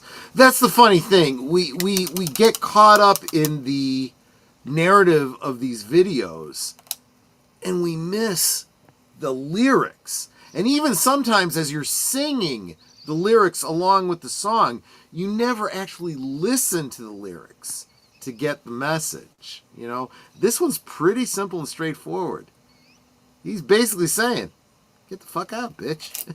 That's what he's basically saying. I'm gonna throw stuff at you. Come on, you know. But no, that's not acceptable. All right. Does that bring us to mine? Yeah. It does. Free falling. 'Cause I'm free falling. So, again, this is another one where check out the links down below. Professor of Rock has a great video dedicated to this song. Free Fallin' is the opening track from Tom Petty's debut solo album, Full Moon Fever, 1989, written by Perry and Jeff Lynne of ELO. I'm going to have to get an ELO song on one of these videos, one of these streams, one of these days. Featuring Lynn on backing vocals and bass guitar. They wrote and recorded the single in 2 days, making it the first song completed for Full Moon Fever. Lynn and Petty were getting into the zone to work on fresh material, and Lynn started playing elaborate keyboard parts. Petty was jamming on a heavy guitar riff. Then he playfully transitioned into 3 simple chords. Da da da, right? Mm-hmm. Lynn suggested that Tom stop playing the hard stuff and just sing words on the pacing of those 3 chords. Petty came up with, "She's a good girl, loves her mama," apparently just to make Jeff laugh. What started out as a joke evolved into one of Petty's most famous tracks. In fact, Free Fallin' would go on to be one of Perry's highest and longest charting songs. It placed number 7 on the U.S. Billboard Hot 100 singles chart in January of 1990, becoming his 3rd and final top 10 hit. It also charted in several other countries, peaking at number 5 in Canada, number 4 in New Zealand. So, to Petty's surprise, Jeff Lynne liked the silly improv. After Petty got through the first verse, Jeff leaned towards him and uttered the words, "Free Fallin'." At that moment, Lynn came up with the title, but Petty had a difficult time finding the best way to sing the phrase. He played around with different ways of singing the title of the song, but on each attempt, he couldn't quite get the whole phrase in. Lynn suggested he take it up an octave, and on Tom's next try, he sang "free," sustaining the note, and they had their chorus. The song is told by a narrator seeking his freedom by breaking the heart of a girl that he admits is a good girl with traditional values, but he struggles with his dubious character and the anguish that his actions have inflicted. Petty said that the vampires he referred to in the song are from personal observations. He reflected on occasions when he was driving down Ventura Boulevard in the area of LA called the Valley, and seeing shadowy people just off the sidewalk, just beyond the reach of the street lights, standing around the post office. He always thought that of those mysterious shadowy figures as vampires. Some of the lyrics are about the culture of Los Angeles with Reseda, Ventura Boulevard, Mulholland, and it infers that LA people can use other sometimes to get what they want. Hence the part about the narrator having just dumped a girl and doesn't even miss her. The chorus talks about freedom, in having the freedom to do whatever one wishes, or to be with whomever he wants, and free fallen with the overwhelming fear of regret, like asking yourself, what have I just done? The music video for the song was directed by Piers Garland and Julian Temple and features a teenage girl seen in various places around Los Angeles, including a 1960s theme pool party and a 1980s skate party. Petty is also seen performing in these places and others, such as the former West Side Pavilion Mall. This is one of the songs that you just can't help but sing along with. Unfortunately, that's probably what contributed to a bad a cappella version of this song in a commercial for a local Chicago flooring vendor advertising getting a room free when you purchased however many other rooms, thus free flooring. Doesn't matter, I still love the song. Another, just literally, after I wrote these notes, I ran out to get cola for my drink tonight, and on my way home, this song was playing on the radio. And that's really what inspired me to write down the lyrics for all of these, because I listened to the lyrics and I was like, Damn. She's a good girl, loves her mama, loves Jesus and America too. She's a good girl who's crazy about Elvis, loves horses and her boyfriend too. And it's a long day living in Reseda. There's a freeway running through the yard, and I'm a bad boy 'cause I don't even miss her. I'm a bad boy for breaking her heart, and I'm free falling. All the vampires walking through the valley move west down Ventura Boulevard, and all the bad boys are standing in the shadows, and their girls are home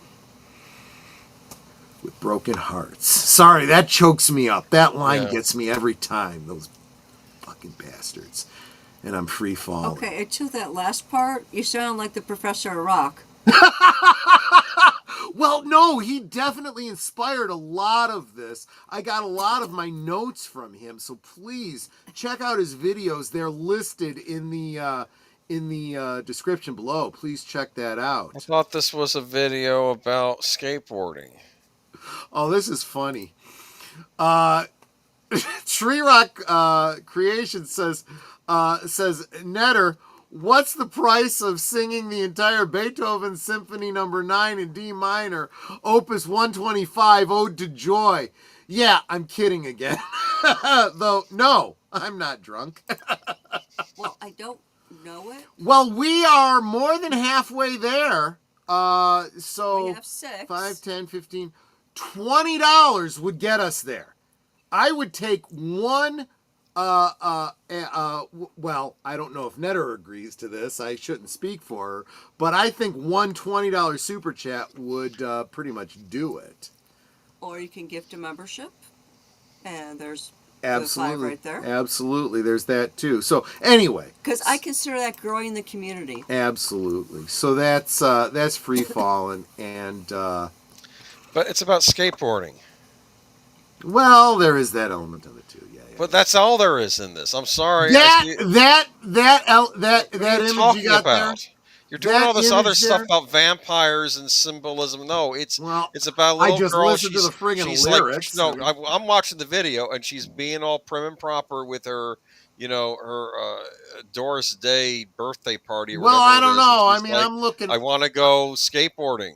I'm looking at that neon blue and green shapeliness there, and I'm thinking, but that was very 80s. That spandex and the hair, yeah, it's very. She's an 80s. Athlete. Leave her alone.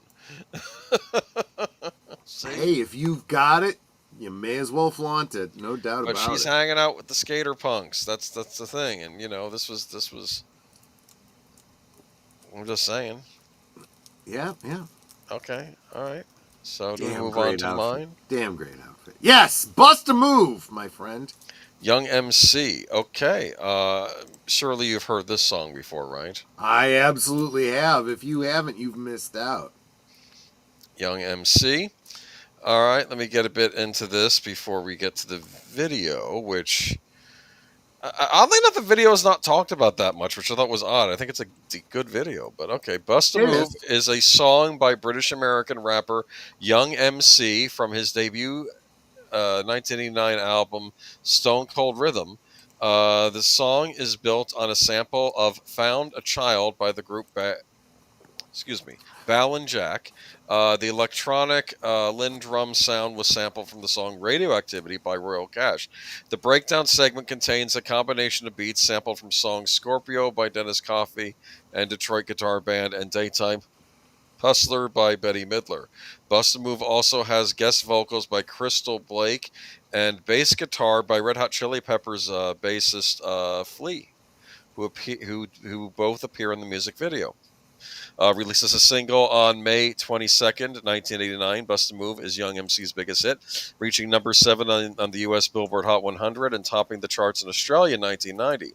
The song stayed on Billboard Hot 100 for 39 weeks and 20 weeks in the top 40, winning 1990 Grammy Award for Best Rap Performance. In 2008, the song was ranked number 47 on VH1's 100's Greatest Songs of Hip Hop. The single was certified platinum in the United States by the Recording Industry Association of America in January 1990.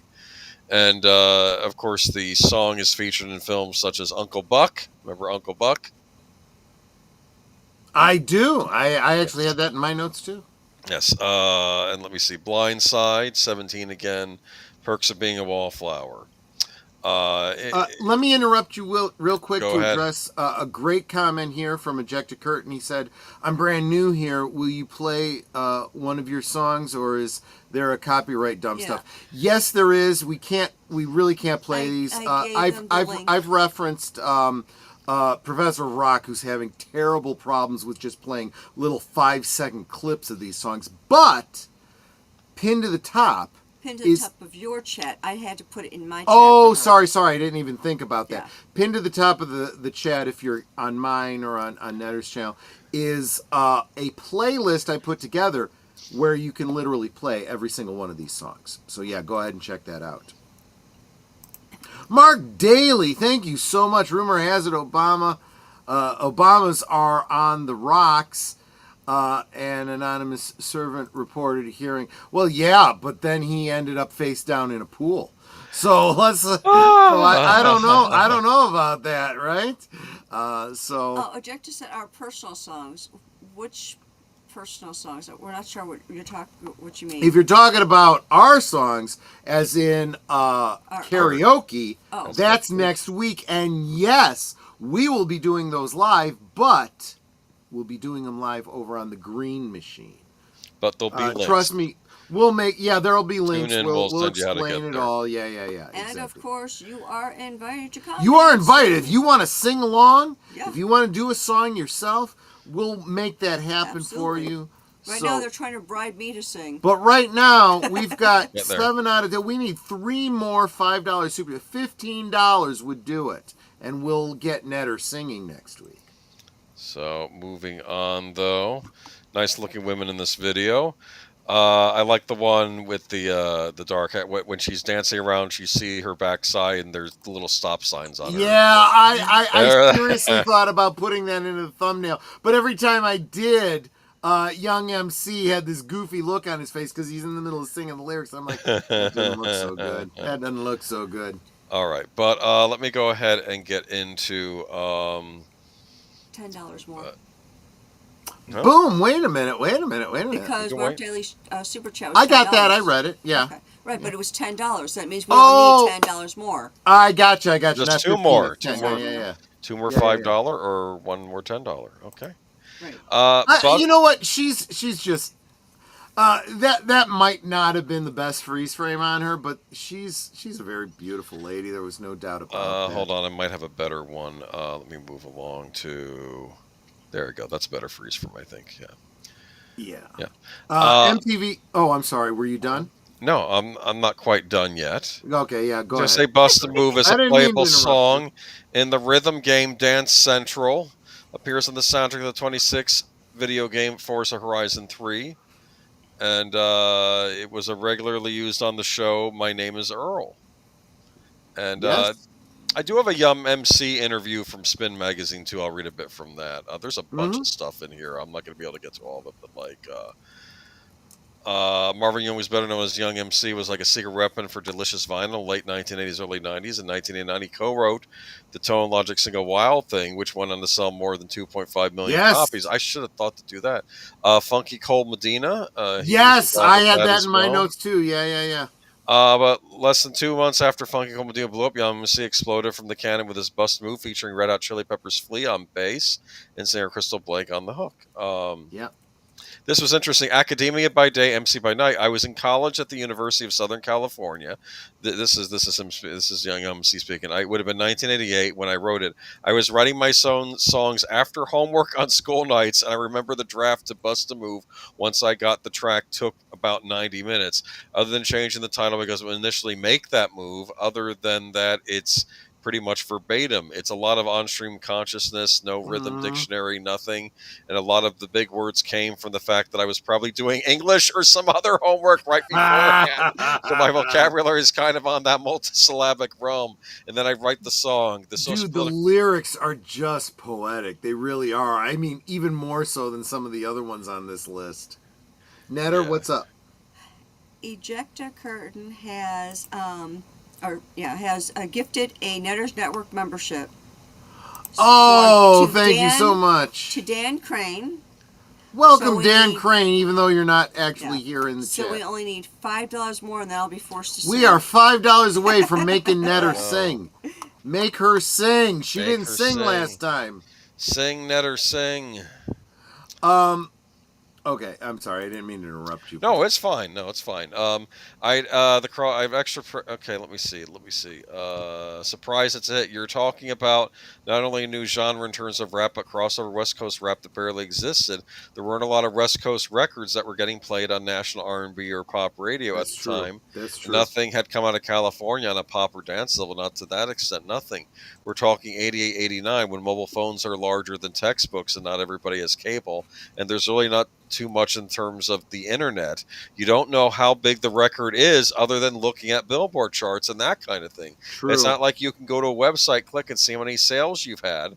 Some of the Right. information may have been out there, but they weren't giving it to me. But on tour, you land in a city, it's like, oh, they know it here. Oh, they know it here. Oh, they sing it back to me. Literally, it was like that. You couldn't track a record. So I didn't know how big the record was until 6 months to a year after things were really hitting. Isn't that funny? Yeah, Nowadays, someone puts absolutely. something on YouTube, and it's like a week later, and it's they know if it's a hit or maybe. As a even side the note, day. Nate has gotten us over the hump. Netter's going to Yay! be singing next week, and Nate, you contributed so much to this effort. You contribute so much to this channel. I swear, you deserve VIP access. I'm going to start including you if you would like to join us in the studio for the Monday night members stream. I'm going to start shooting you the link if you want to come and join the VIPs. You're definitely keeping the lights on. Let's put it that way. You know. Thank you, Ejector Nate. Curtain says that was my dinner movie, but totally worth it. I'm sorry. What was that? Ejector Curtain said that was my dinner money, but totally worth it. Oh, thank you. dude, don't Starve yourself. Don't anybody give money you can't afford. I mean, just I mean, to be honest, yes, this is how I make my living. But guys, don't give more than you can afford, please. I don't want that. That's not what I'm here for. But I'm sorry. Did you have anything else you wanted to say about Bust a Move? I just wanted to say it's interesting how the original lyric was "make a move" because maybe I'm reading this wrong. I take "bust a move" as you don't know what to say to the, you're doing those things. Wants to dance. You know, break out because the girl wants to dance, and you're going to be all. But make a move is you're going to be like talking about how moving Pac-Man into- was yeah. Puck-Man, or say something stupid that she's not going to want to hear. So just bust a move and dance rather than opening up your mouth. Which and turning kind it of off. falls into the nature of the video. We'll get into that when we get to the lyrics. Yeah. But let me go. Some great.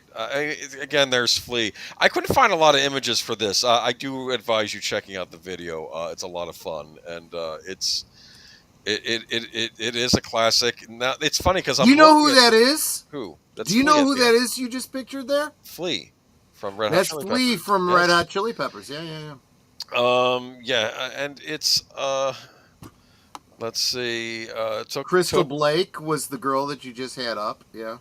Nice looking lady. God, she really is beautiful. Yeah, she was doing that. So this is actually a slightly blurry picture, so it's harder to see. Yeah, I She's couldn't got find good that pictures. She's got that eye makeup that is very popular now that not a lot of people were doing back then. I really found that kind of impressive revisiting this particular video. I had a friend of mine back when I was getting dragged to karaoke in my college days. Speaking of karaoke, Oh, you did karaoke too? Okay. When it went back in the day, and she did this video, and I don't know how, because frankly, I would find this be a hard karaoke song, and she did it flawlessly, and she would even do the dancing on the stage, just bust a move, and she was on there just rolling with You it. gotta sing like you don't need the money. You gotta dance like nobody's watching. It's gotta come from the heart if you want it to work. Yeah, exactly. But brilliant. I don't know. I think it's an underrated video. I don't see too much It on very the video. much They is. talk about the I song, but had they don't talk about the video. until we were putting this together. I hadn't watched the video in like almost 30 years until I watched it today, and I was like, "Damn, this is pretty good. This is pretty good." There's a lot of good dancing in it. There's a lot of tongue in cheekedness. Anyway, let me get into what I got here. Yeah, go right ahead. Yeah. MPTV started playing the. So this comes from an interview that Marvin Young MC, right, did with the professor of rock. He said MTV. I'm not quoting. I'm paraphrasing. MTV started playing the video. People then started buying the record. Once the radio outlets saw the record sales, they put it into radio rotation. It went to number 7 on the pop charts, and it stayed on the charts for 40 weeks.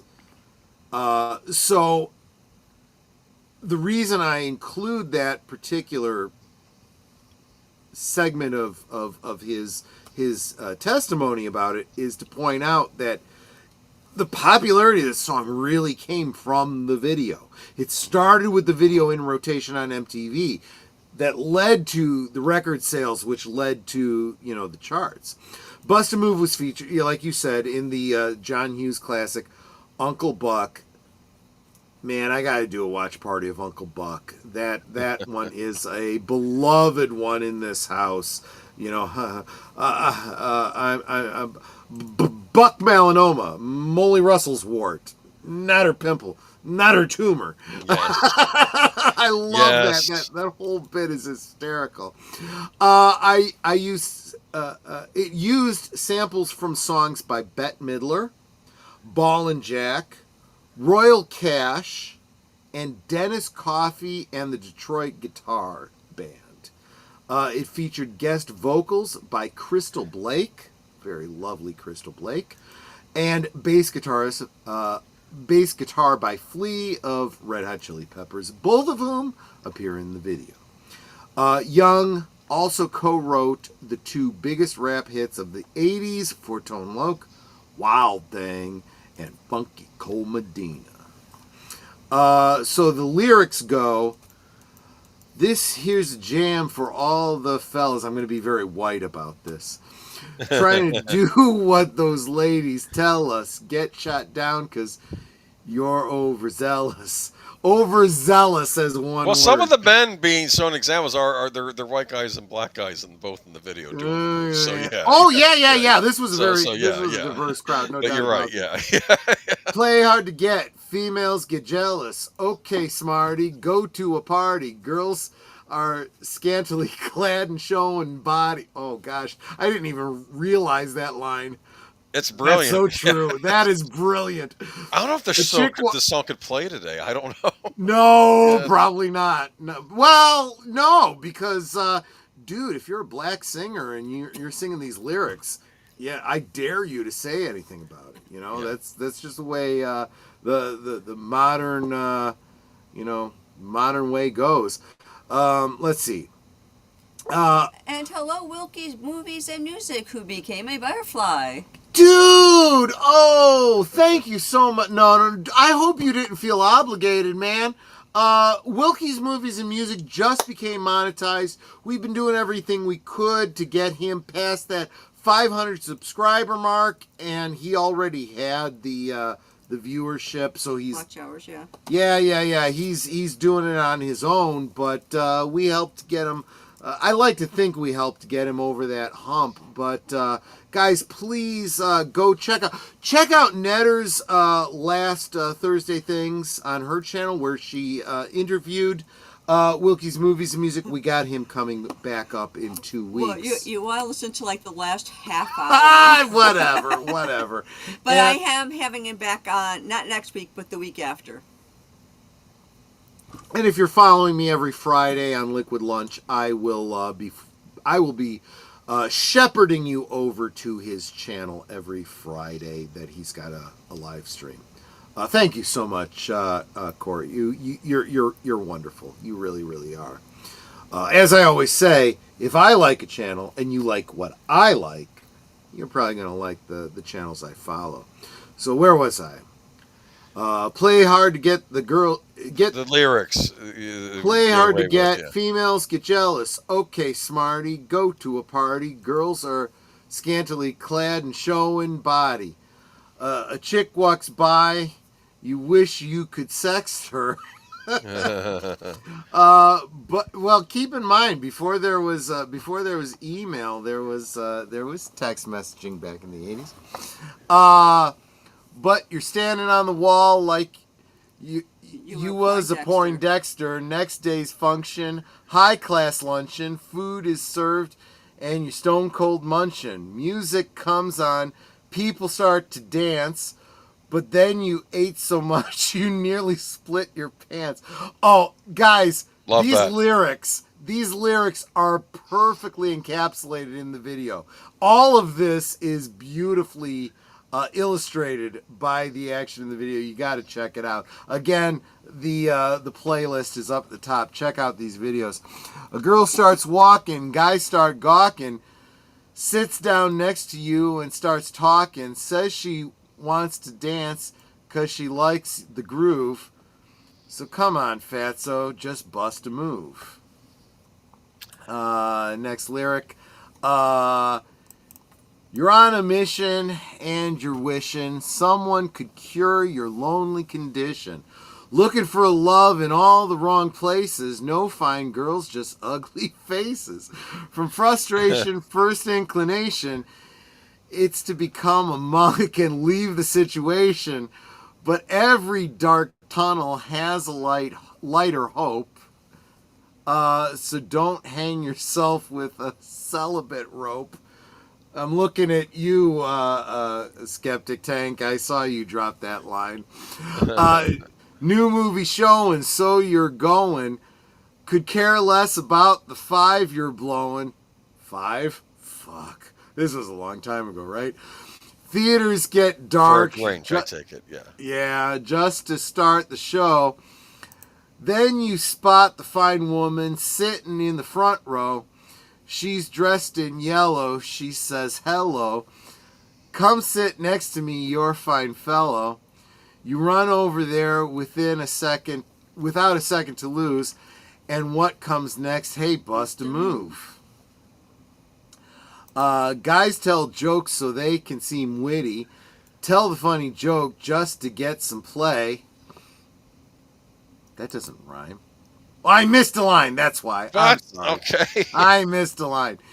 In the cities, ladies look pretty. Guys tell jokes so they seem witty. Tell a funny joke just to get some play. Then you try to make a move and she says, no way.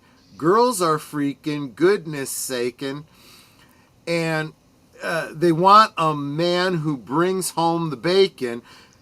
Got no money, you got no car, then you got no woman, and there you are. Some girls are sophistic. I like that word. It's not a word, but it's a word. Materialistic. Looking for a man makes them opportunistic. They're lying on the beach, perpetuating a tan, so that a brother with money can be their man. So on the beach, you're strolling, real high rolling. Everything you have is yours and no This works a little bit better with music, not stolen. A girl runs up and something to prove. So don't just stand there, bust a move. You know, the oohs and the ahs and the... Bust a move. Running and, yeah.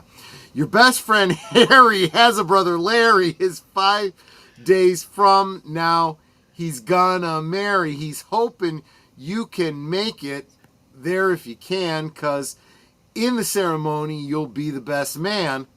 Well, that's a long way of saying it.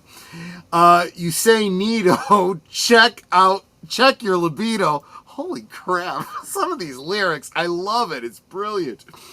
And roll to church in your new tuxedo. The bride walks down just to start the wedding. And there's one more girl you won't be getting.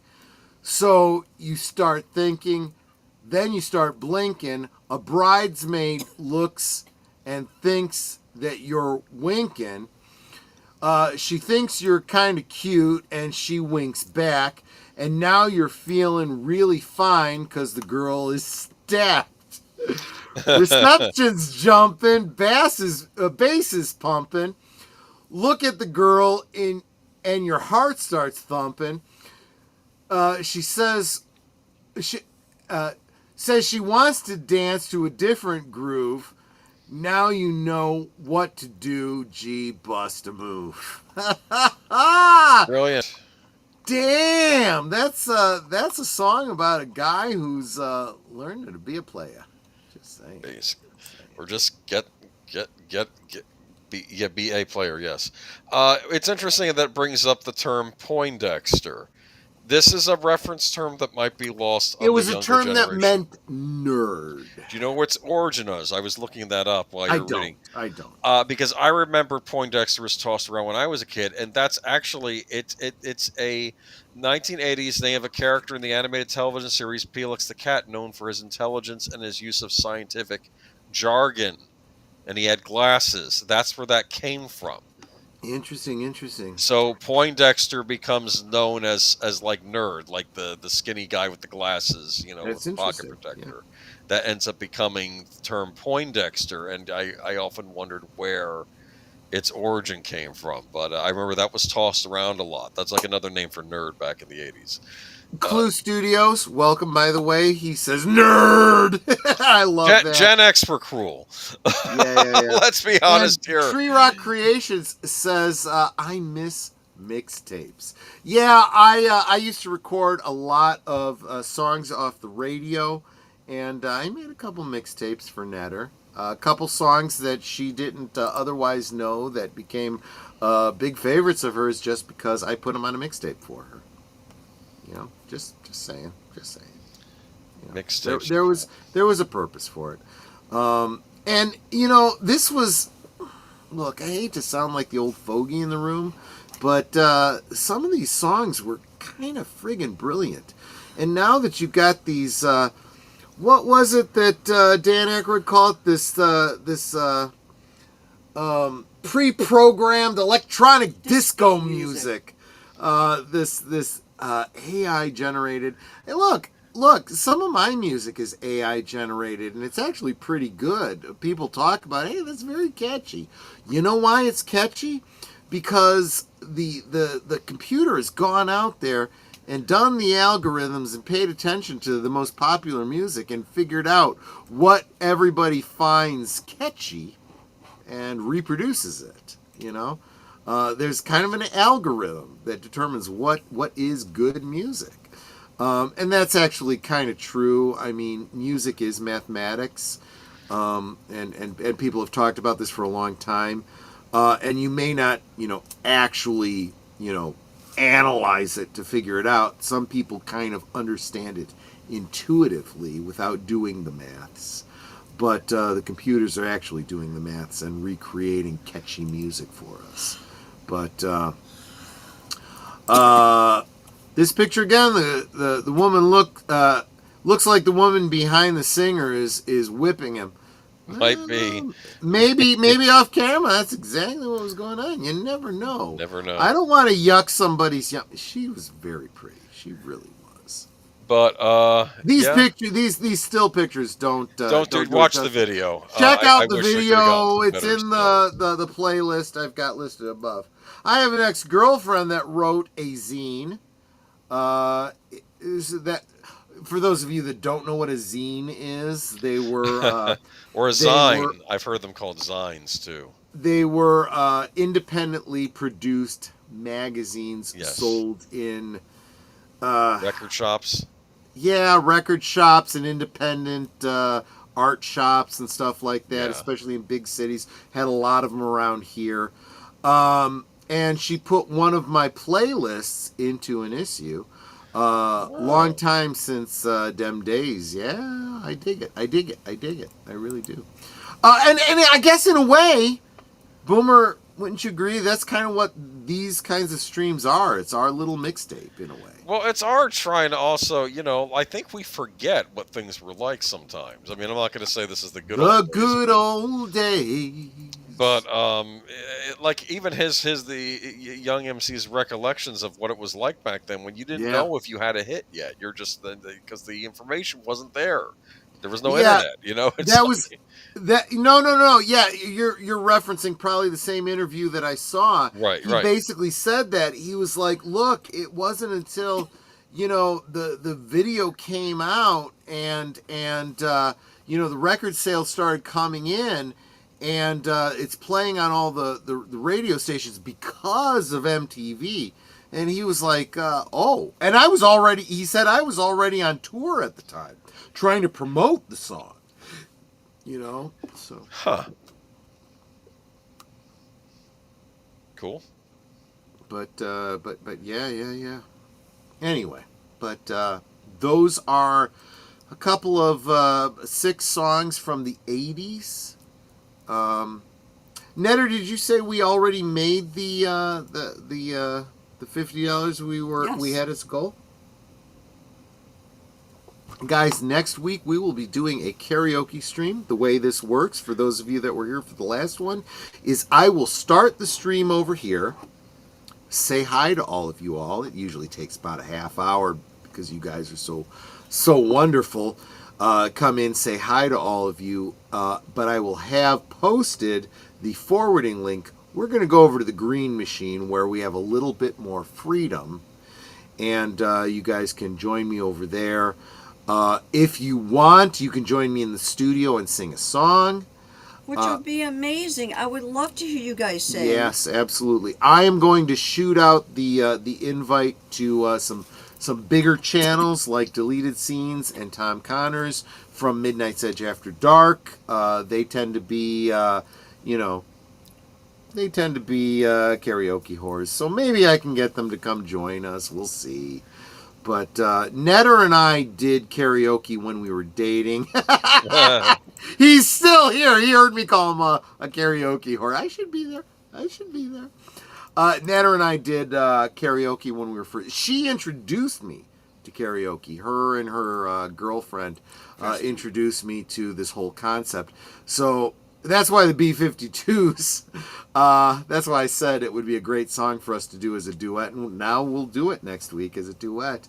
Netter and her girlfriend did the song. They said, we want you to do this song with it. And I had never heard Love Shack before. And I'm like, I can't do this song. I don't know this song. They're like, if you just talk it out in rhythm, you'll be fine. And I'm like, this doesn't sound right. Just trust us. And I have the first line in the song. If you see a faded sign at the side of the road that says 15 miles to the... And I'm like, this sounds terrible. Oh my God. And we got some great cheers from the audience. And I'm like, you people must be friggin' drunk. Only come to hear the song after the fact the next day. And I'm like, oh, okay, I see. See?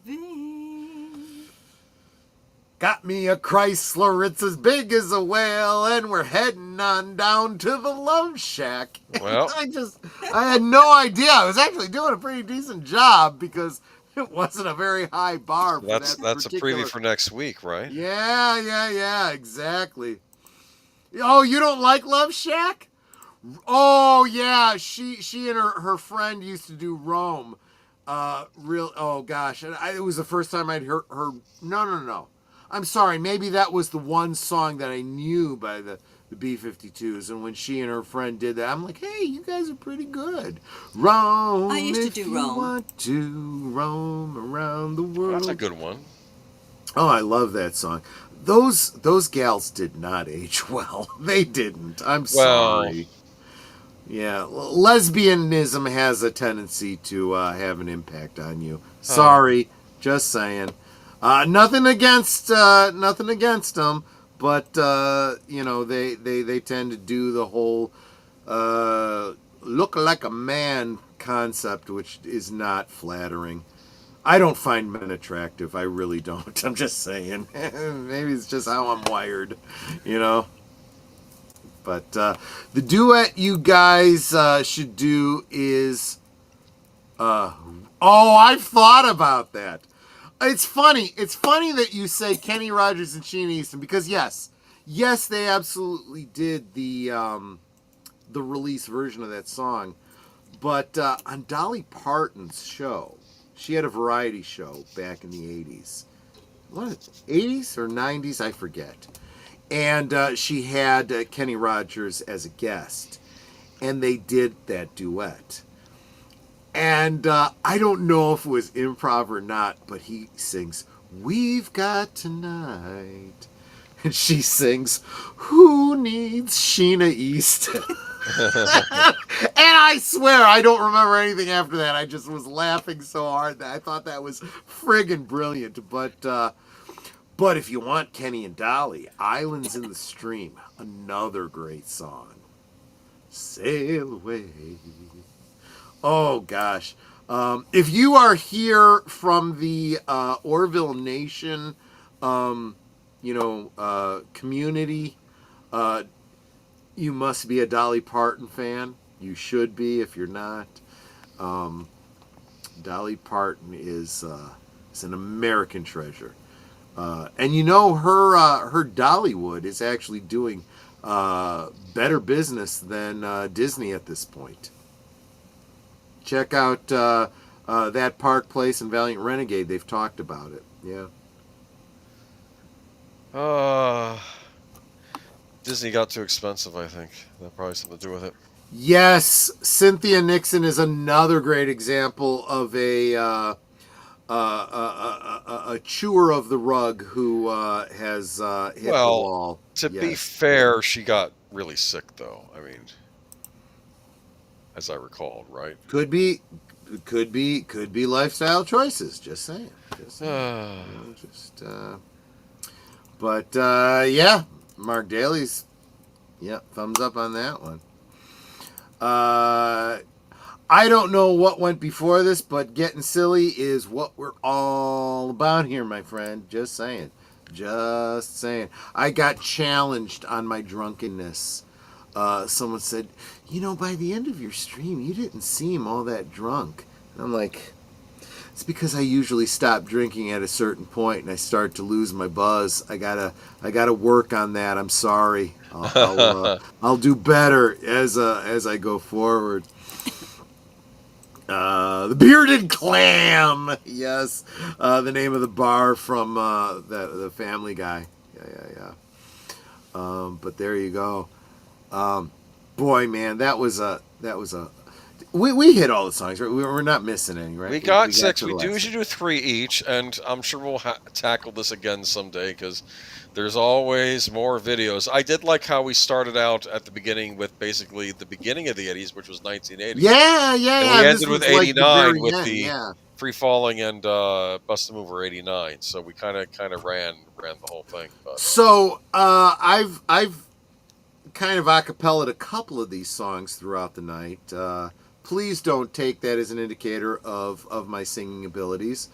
Not that I'm saying I have very good singing abilities, but they will be on full display next week because you guys put your money where your mouth is and decided you wanted to get me singing. So I will be singing next week on the karaoke stream. Maybe Aged Boomer will come back and do another couple songs. He did some last time, and he did pretty good. I'm sure I'll be pressured into doing it. Can I recommend if you're going to do another Man in Black song? Yeah. I fell into a burning ring of fire. I think that would be a perfect song for you to do. I just did that one last time. Oh, did you do it last time? Yeah. For the love of Pete, I will find another Man in Black, okay? Yeah. Oh, Man Named Sue. We'll see. I'll pick one. We'll see which one I do. That would be a good one too. All right. There was another. Tennessee Flat Top Box. That would be another good one for you. I'll look into it. He would play doom doom doom doom doom. And now because you guys willed it into existence, Netter will be singing too. Netter will be singing too next week, and including a Love Shack duet that I'll do with Netter. And I hope you're not offended easily, because I'm gonna get friggin' flamboyant with that song. I'm gonna do the whole flamboyant thing. Yeah. Well, I don't know your taste in music yet. You probably do. I love jazz. I love 80s, 70s, 60s, 50s, 40s, 30s. Pretty much anything from the 80s back. I know very spattering of music in the 90s. I have to say 90s on is after my time. Netter's a little bit more up to date with modern music than I am. So she introduces me to songs from now and then. So, just... Yeah, the two songs that I could possibly do well are older songs. Nothing wrong with that. I'm going to do a lot. So generally, okay. So Tree Rock, there's what I like, and there's what I know I can sing. There is overlap there, but it's like a Punnett square, right? Or not a Punnett square. What do they call those circles, where they overlap? I forget what those are called. There's what I like, there's what I can sing, and there is a little bit of overlap. Mm-hmm. What I generally go for in singing is Elvis, the Eagles, and anything Rat Pack, generally. Those are the most common. If it's in that range, I can probably pull it off, But anyway, so there you go. That's I'm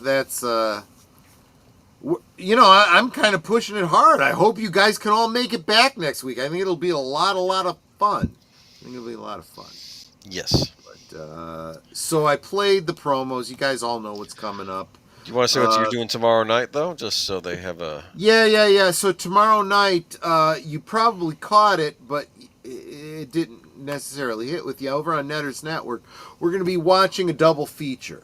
The Gamers and The Gamers Dorkness Rising. These are independent films that were funded by crowdfunding. So don't expect great acting. Don't expect great special effects. It's it is what it is. But damn, it's funny, especially if you're the type of person who's ever played a tabletop role-playing game. Let's face it, if you're just a nerd, you're gonna love it. It's gonna be a lot of fun. Come check it out with us. So that's tomorrow night on Netter's channel, of course. Geeky Geezers will catch up on the week's geek news. Monday night, this was not in the promos. Monday night, for all of you that are members of my channel, we will be watching, starting at 8 Central, the movie you all chose, which is Terror on the Prairie, starring Gina Carano. I felt like this was a movie honestly, I have the DVD, but I haven't watched it yet. So it's about time I watch it, and I figure you guys wanted to see it too. She just won a major victory over Disney. Hopefully that means her career's kind of coming back, and let's take a look at her most recent film. What? We're having fun on YouTube? How is this possible? We find ways, Tree Rock. We fight the algorithm. We get around it. We get around these rules. We're not gonna take it. We are gonna have fun because we choose to. I hope I've earned a subscription from you because we do this every Friday night. Plus, if you're looking for something to do on your lunch hour, I got Liquid Lunch every weekday from noon to 1 Central. So there you go. I don't know what this is in reference to, and it's probably going to get me demonetized, but I'm going to say it anyway. Gay emoji. I'm sure there's more to that than what you just said, but whatever. So that is all I got. Have I missed anything, Boomer? No, I think that's it. Netter, any thoughts? Anything I should have said and didn't say? All of you guys are Osmo. You guys are wonderful. That's absolutely true. We appreciate all of you so very much. I mean, I don't even have the words to properly say it. All I can say is you guys are Osmo. And we really do love you guys. I said, you're our family. And the person that was gifted the membership, I hope that Dan does come to the chats and checks us out and sticks around and becomes a part of our family too. You know what? I think Eject a Curtain kind of sums it up. Heart. Yeah. Heart. Thank you so much, my friend. Absolutely. So yeah, I hope you guys enjoyed your Friday weekend kickoff over here. We do this every Friday at 9 Central, 10 Eastern. And guys, I super appreciate you. You guys take care. Enjoy hanging out with you. I hope you guys enjoy watching me get drunk on stream. You guys are Osmo, as Netter says. You guys take care. We'll see you on the next one. Take care.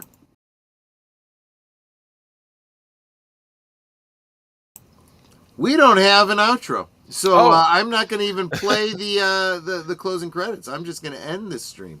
You guys take care. We'll see you on the next one. Bye.